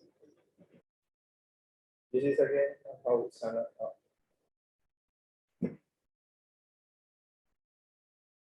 This is again how SAML authentication happens. First, you access the service provider, and then the service provider sends the discovery request, and you select the home organization. So home organization means the organization that you belong. And then once you select the home organization, the discovery will send you to the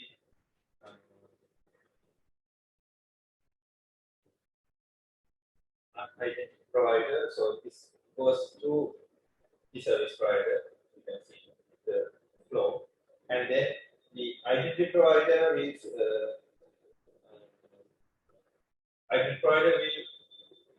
check your authentication and then authorize you.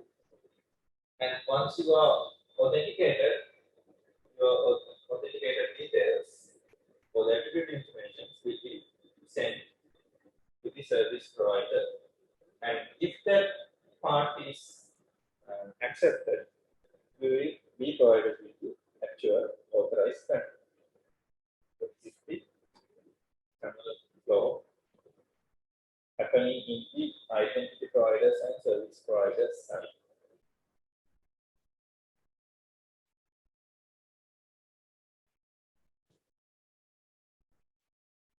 Then about shibboleth. So there was a question asking why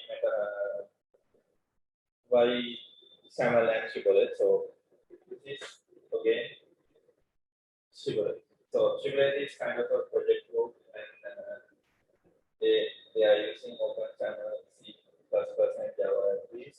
So there are several softwares using shibboleth. So for our cases, we use shibboleth identity provider, shibboleth service provider, and shibboleth discovery service. So earlier days we did the shibboleth identity provider installation, and from the outside or the Identity Access Federation side, we have done the shibboleth discovery service installation as well. So that is why you get to see the fds.ac.lk. So this fds.ac.lk is basically the discovery service for that. And tomorrow onwards we'll be discussing on configuring shibboleth service provider for different applications.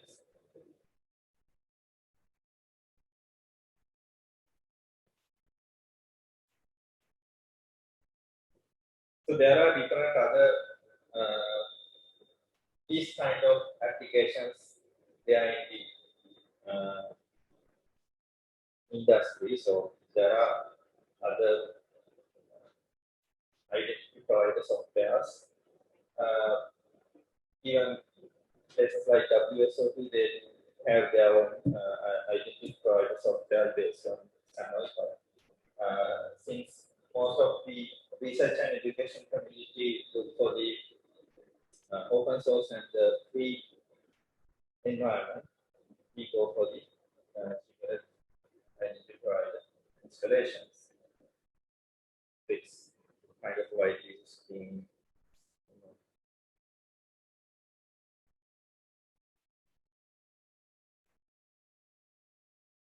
Okay, so this is kind of an old image on how the Shibboleth works, Shibboleth IDP works. I'm not sure whether this is actually up to date, the flow. So this is what we installed in the first in somewhere around 2018. We did this, so we installed the operating system, when then we had to put Java, and then we had to put Tomcat, and on top of that we did the Shibboleth installation. So Shibboleth configuration was like a set of Java configurations and some XML data passing. So so that was like that configuration was like this, and then we did an Apache proxy to open the service to the internet. So from the internet, from the outside, users see it as a website, but internally it's a Java application doing various.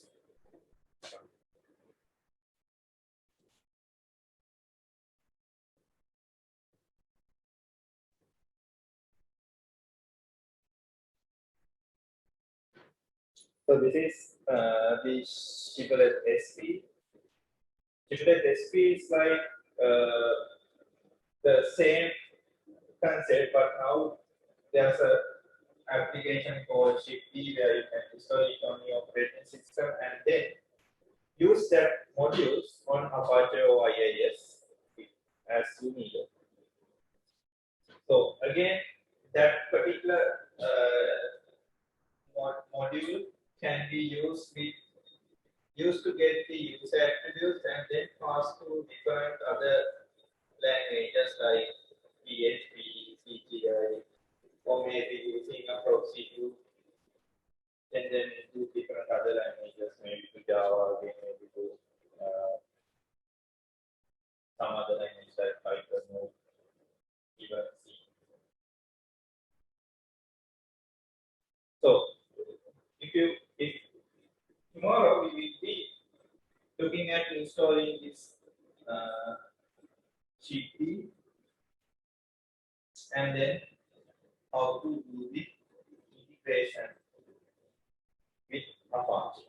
So to do that, you have to have this particular operating system installed. So that's why we ask you to do the installation of Ubuntu and do the installation of Apache, because this will be there anyway. So the operating system and the Apache will be there, and we will be installing the Shibboleth and do the configuration. The next day we will be doing some user passing to applications. So basically we will be targeting PHP applications and some things like Moodle or WordPress.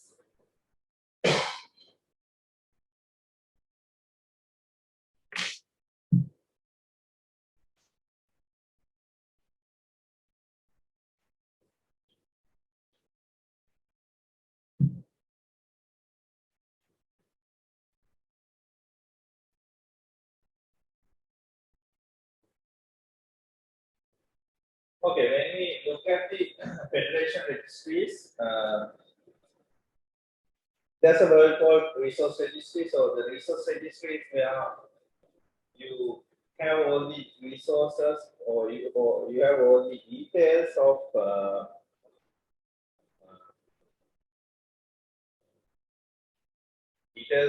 the entities in your federation. So it can be an IDP, it can be a service provider. All the details will be there in the resource registry. So earlier I showed the resource registry that we use. So it's called RR3, resource registry 3, and it's again coming from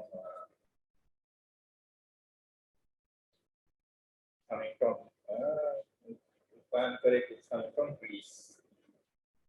Yeah.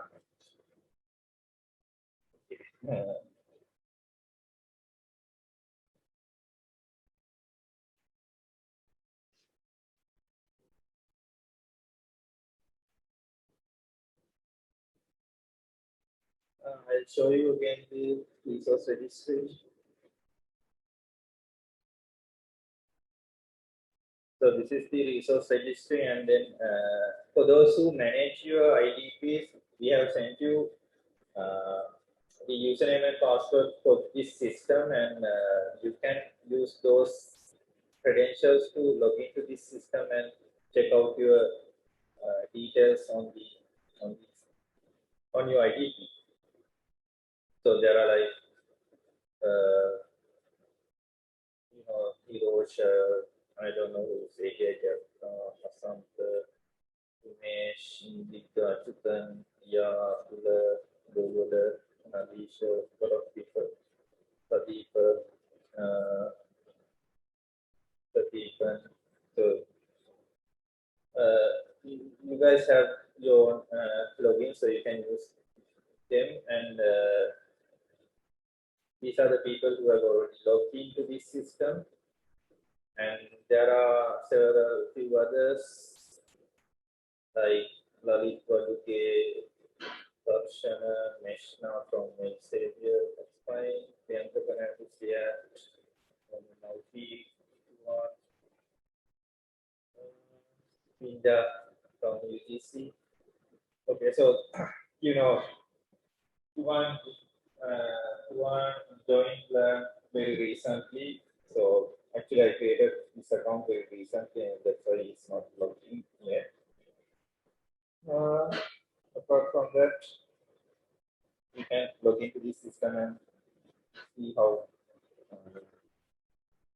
this configured. So this here we are publishing to federation, one for the identity, one for the whole identity federation, and one to export to the UK.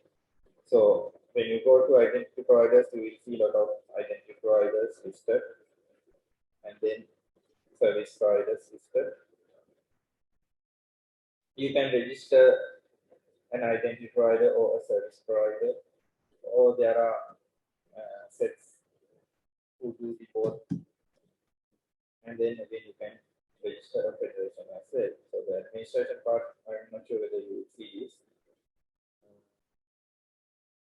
And again, these days we are dealing with a new university,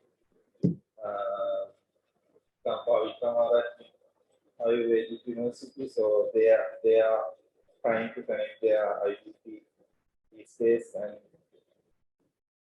there were some issues with the installation. That is why it's still not enabled.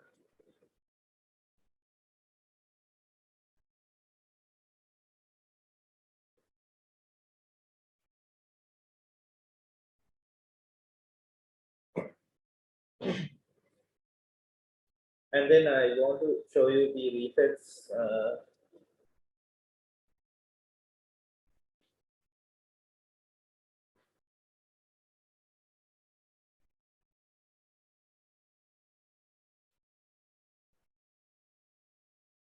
So reflex is the Research and Education Federation group. So they have all the details of the Research and Education Federation, Research and Education Identity Federations.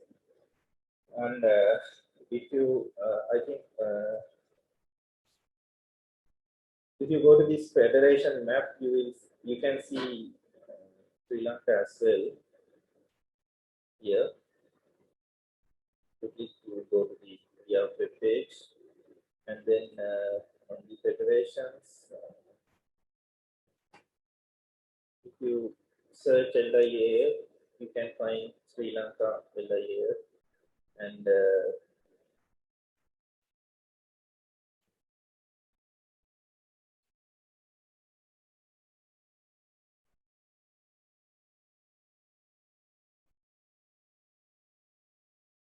then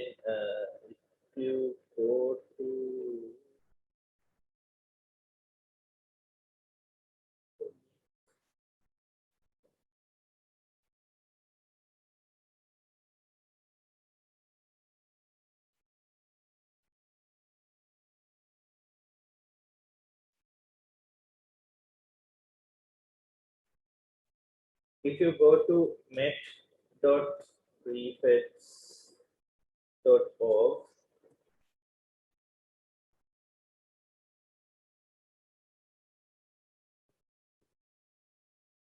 you'll see the metadata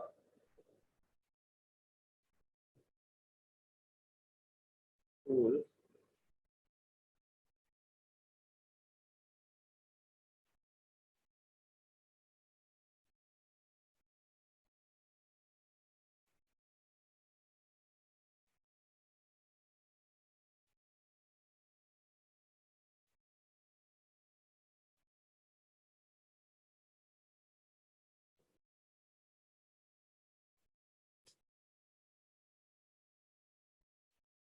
From that, you can go to the LIAF page and see the details of LIAF published publicly.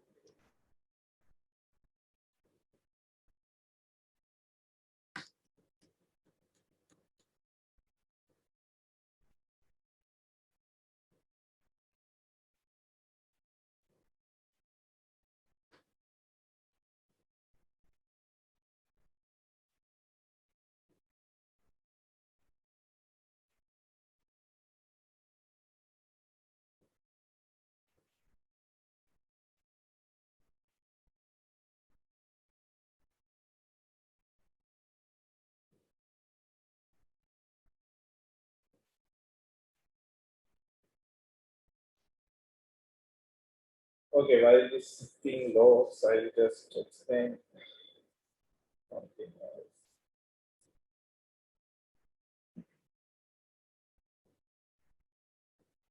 So this was the proposed workflow for Learn at that time. So this is what this is actually the same thing we were describing in the morning when Chandan asked that question about how to find behaviors. So what we were thinking at that time was to use, so by that time we were already having this infrastructure. So what we thought was to connect the same LDAP with the shibboleth and then connect that shibboleth into our fr.lk.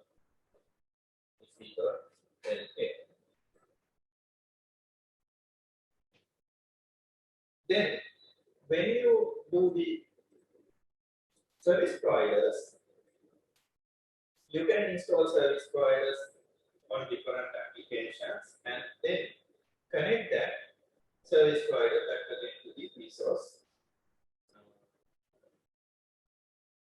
registry. Then you can use this particular LDAP to different other institutional services as well. So this can be an LDAP or an active directory. It doesn't matter. It can be either LDAP or an active directory. So this can be used to authenticate a ROM. It can be used to with shibboleth, and then again you can use the same identity system with different other services in your institute. So it can be a Wi-Fi controller, it can be any system that uses Active Directory or authentication. Then, when you go for service providers, you can just apply shibboleth service provider and use this shibboleth provider with our resource registry. So that is one way of connecting that. The other way is you can directly connect your IDP to this shibboleth SP, restricting your IDP, this particular SP, only to your IP.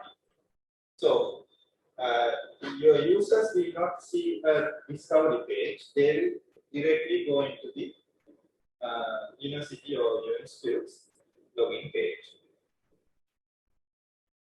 So there are places who do that. For instance, you can, if you want, let's say you want to enable shibboleth authentication to your Moodle, then what you can do is you can, if you don't like to open it to all the students in Sri Lanka, you can simply connect that authentication directly with your IP. So whoever clicks the shibboleth login button, they will not go to the federation, but they will go directly to your IDP. So that is one way of using shibboleth identities systems. But if you like to open your Moodle to all the system, or let's say you want to open it to Educate, then you can simply connect with us and do the authentication. So this is what you see from your side. From our side, what we will be doing is we'll be maintaining this resource registry. We'll be getting metadata from shibboleth IDPs and shibboleth SPs, and then again we will be exchanging metadata with Educate.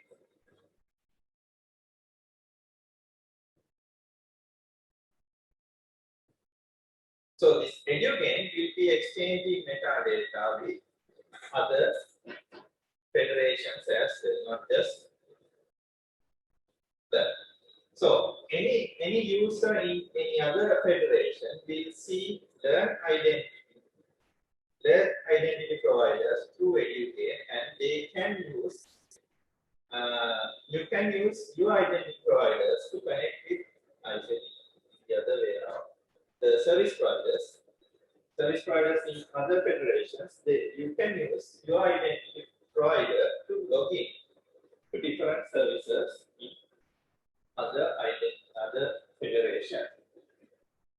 And your service providers, let's say your Moodle, will do the same thing. It will see other IDPs in other federations, and whoever connects with whoever the users in those places, in those IDPs, they can access your Moodle instance if you allow it. So that is how it works.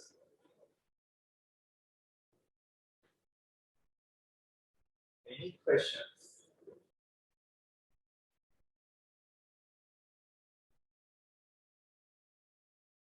So this is the metadata explorer tool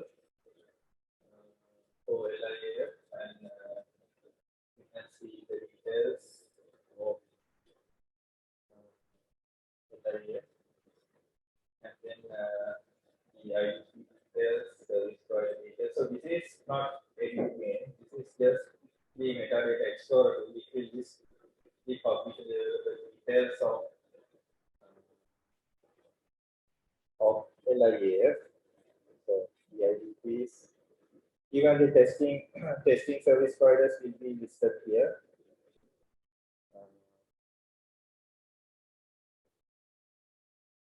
And let's say if you go to, if you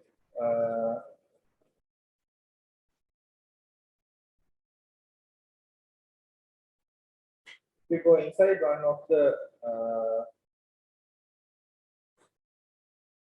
one of the entities, you will see the entity ID, entity type, when first registered, and then you can see the federations belongs.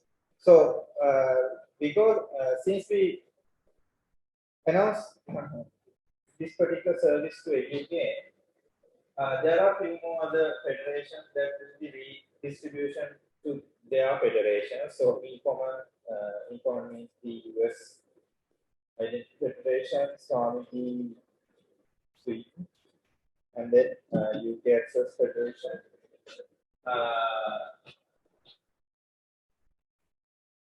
They also redistribute the service, so anyone within those federations, any service, any IDP within these federations, they can access your service without an issue. And then the same thing goes the other way around.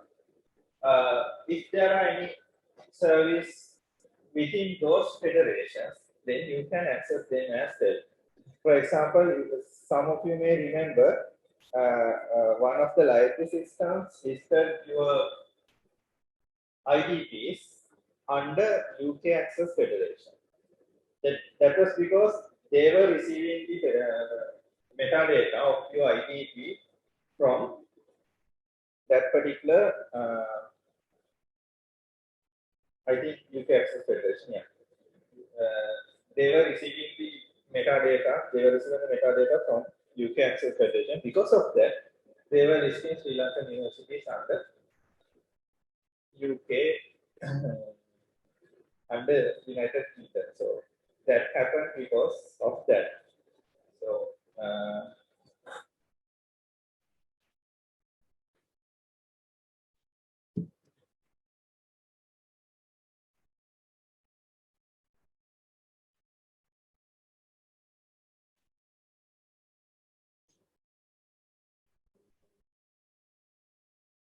and then you can see the details of your service. So in this case, you can see the contact details as well. Let's go back. Let's go back to an ID.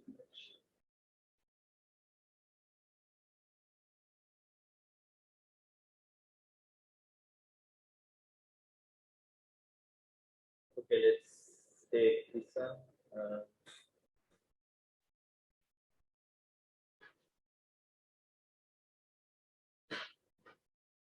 So this is IDP of University of Canada. You can see the name, and then it's again a member of Educate, Common, Samgi, UK. They are having these access categories, entity categories, their logo, their details, description name, policy, their IT policies, and the contact details, supported protocols, everything are there.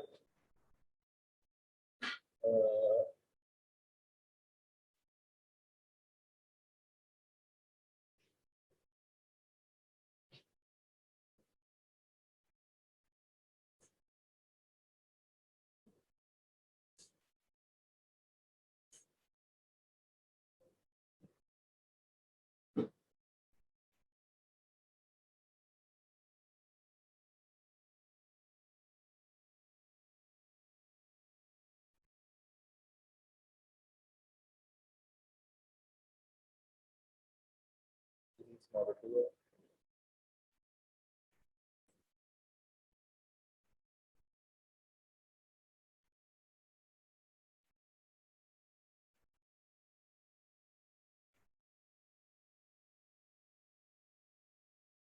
And in the morning, Lawrence asked about channel proxy. So this is the channel proxy that we are using. The Zoom video conferencing. So this is actually the Zoom conferencing end. You can see the details.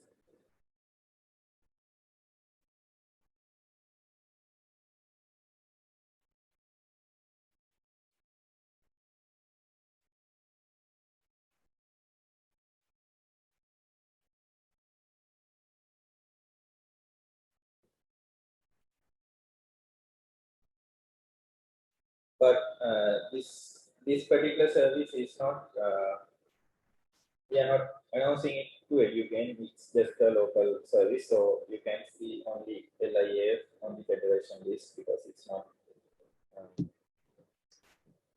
we are not announcing it for it, announcing it to Educate. So this is, they are since.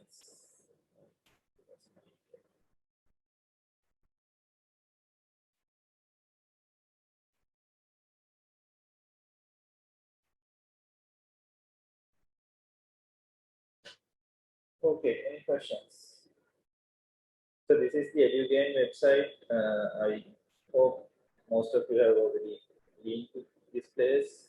So in the EduGain website, there are a lot of articles you should read, especially things like this EduGain security policies and then the supporting resources. And on the supporting resources, there's another web page called technical website. So this is the technical website. On the technical website page, you can get the membership and status details of different federations. And then one of the interesting things is the metadata, actually is the entity database and connectivity check. Connectivity check.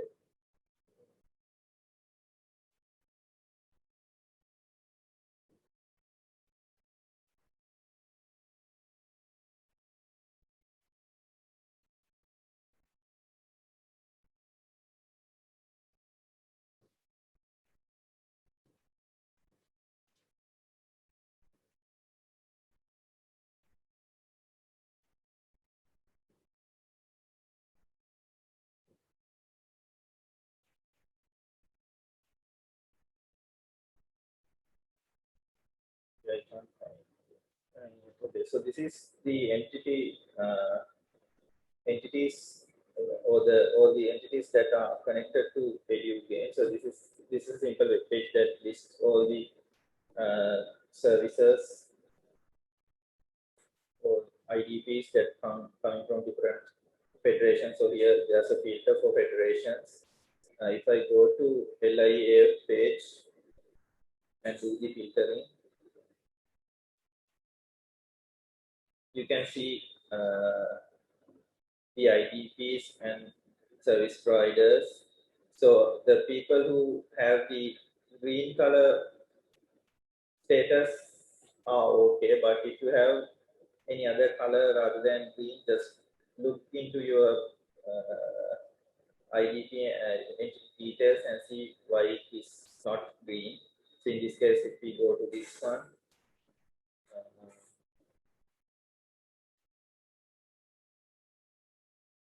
you have to click show ECCS info, and then this is why it's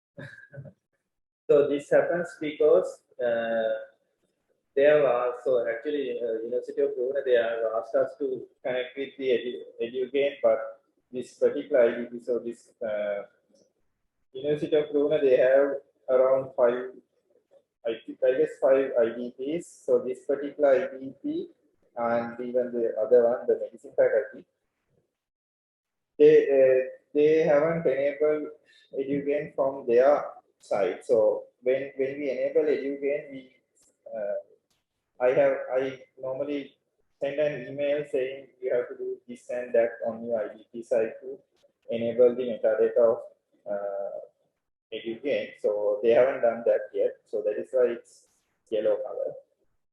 And then okay, others are fine. Anyone from Faculty of Engineering, Pune, Faculty of Medicine, Pune, please check this. You have to enter metadata providers Did you gain specific metadata providers into your ID?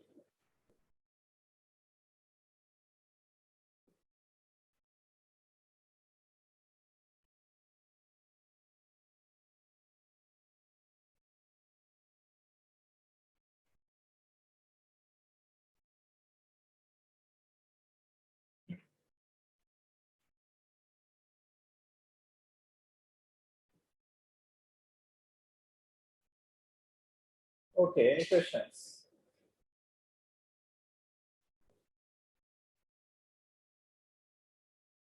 So that was the quick, actually very quick explanation of IGT and Federation services.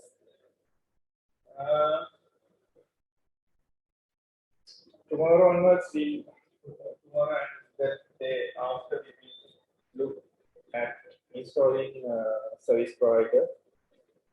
Any questions regarding these services or methods or why they are?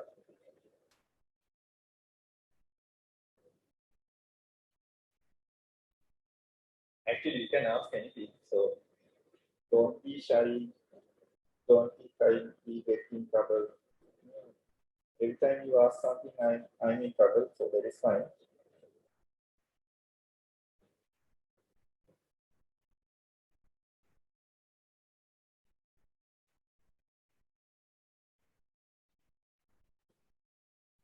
Thus, tomorrow shall we put another camera? Otherwise, I'm looking at.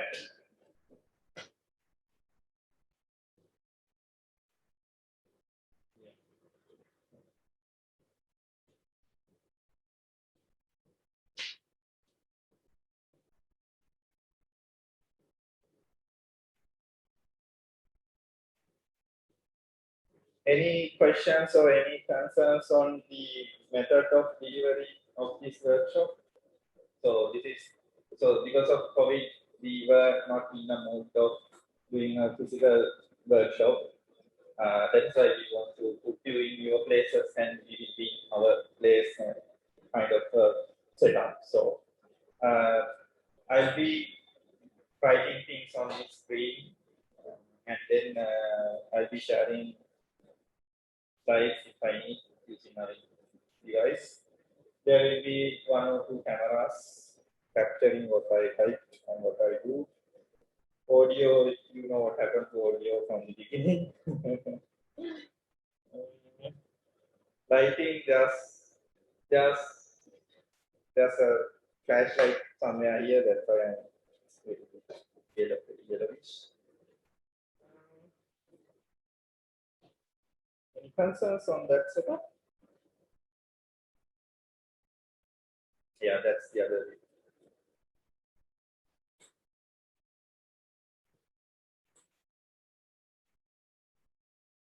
And we have 2 guys behind the monitor controlling the cameras. Everything digital. They are not doing anything manually, but everything is digital. They have multiple monitors. Yeah, if we can.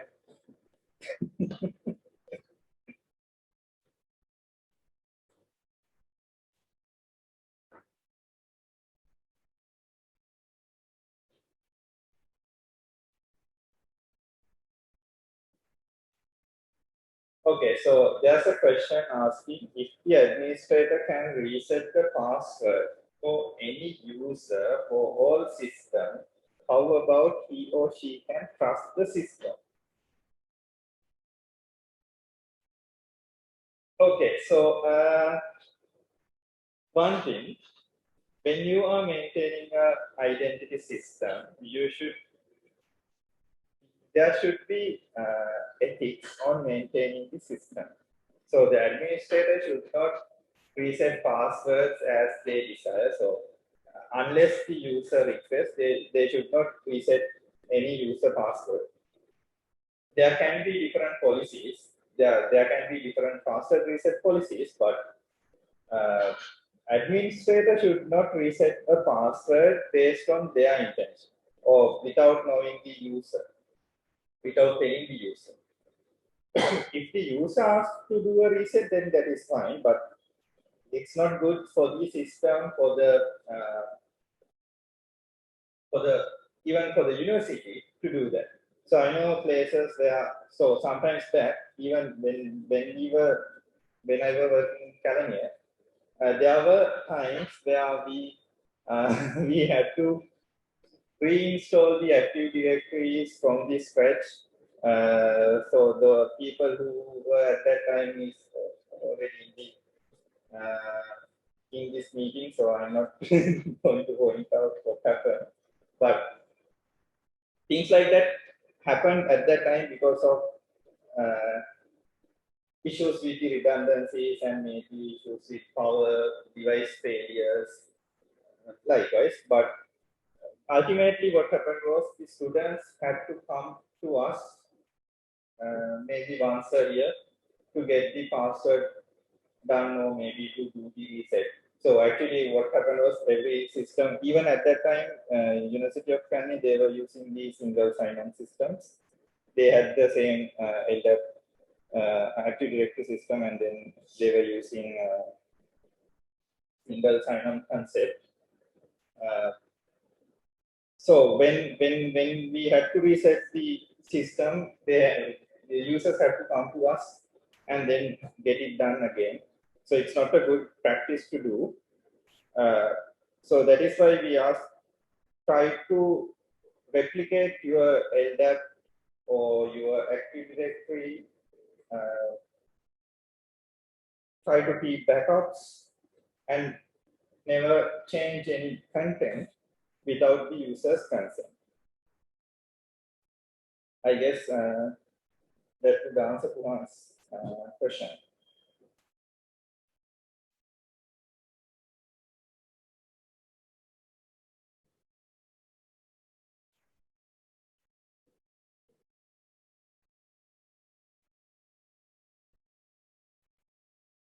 Actually, there should be different policies, different NDAs for administrators in the university, prohibiting them to do different unknown or unethical acts against the users or the username password systems, because this every system, the whole thing, they rely on your trust. The trust between the user and the administrator or maybe the institute. Even with trust.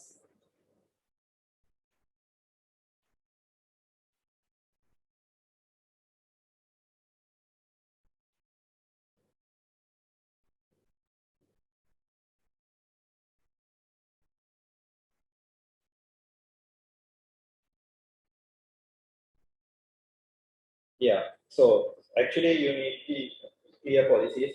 So basically, I didn't want to bring this up in the workshop, but since we come into the policies, I know all the universities except one or two, they don't have a clear IT policy. So if you don't have a clear IT policy, that means anything can happen.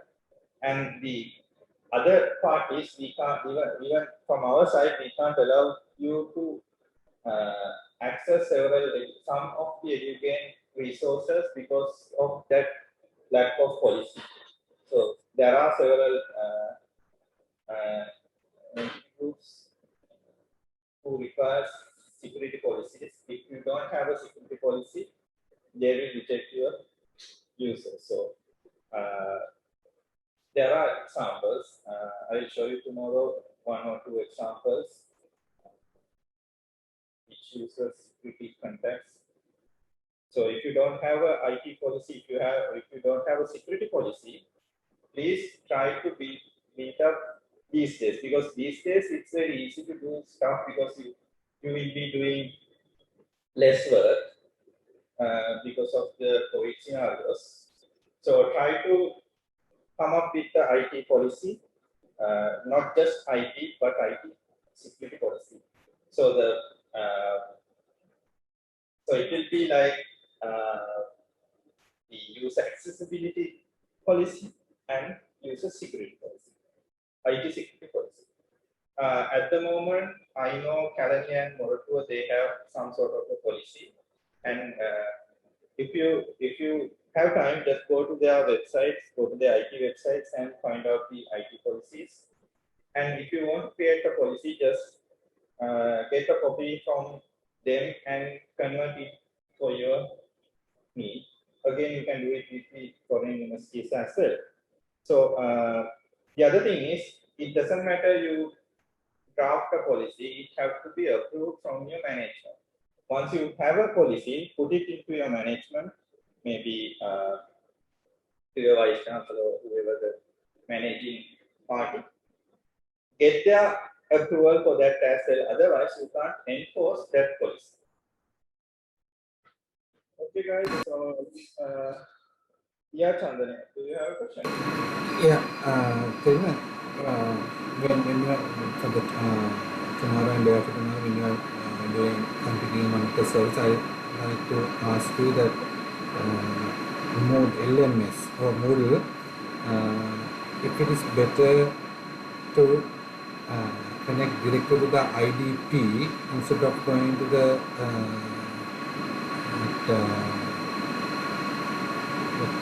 you mentioned that service for the leave. Can we do that? Normally, because of most of the universities are trying to do the LMS as an internal service. That is why I'm asking that. Andana, we can't hear you because of the noise, background noise. So actually, we didn't really hear you.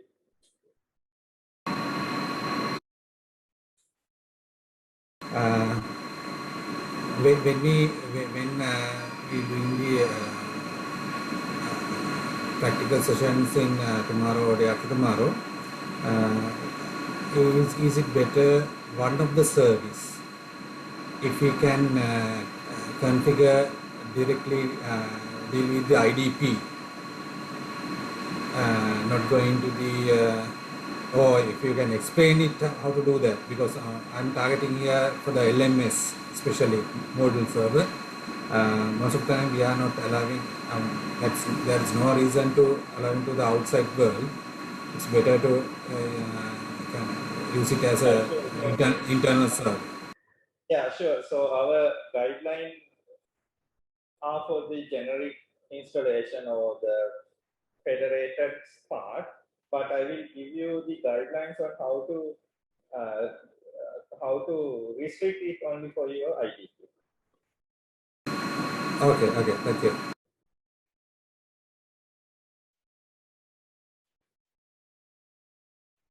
Okay, so if you don't have any other questions, we can stop the session because it's already easy. And then, yeah, tomorrow better if you can come outside your office. It's too noisy there.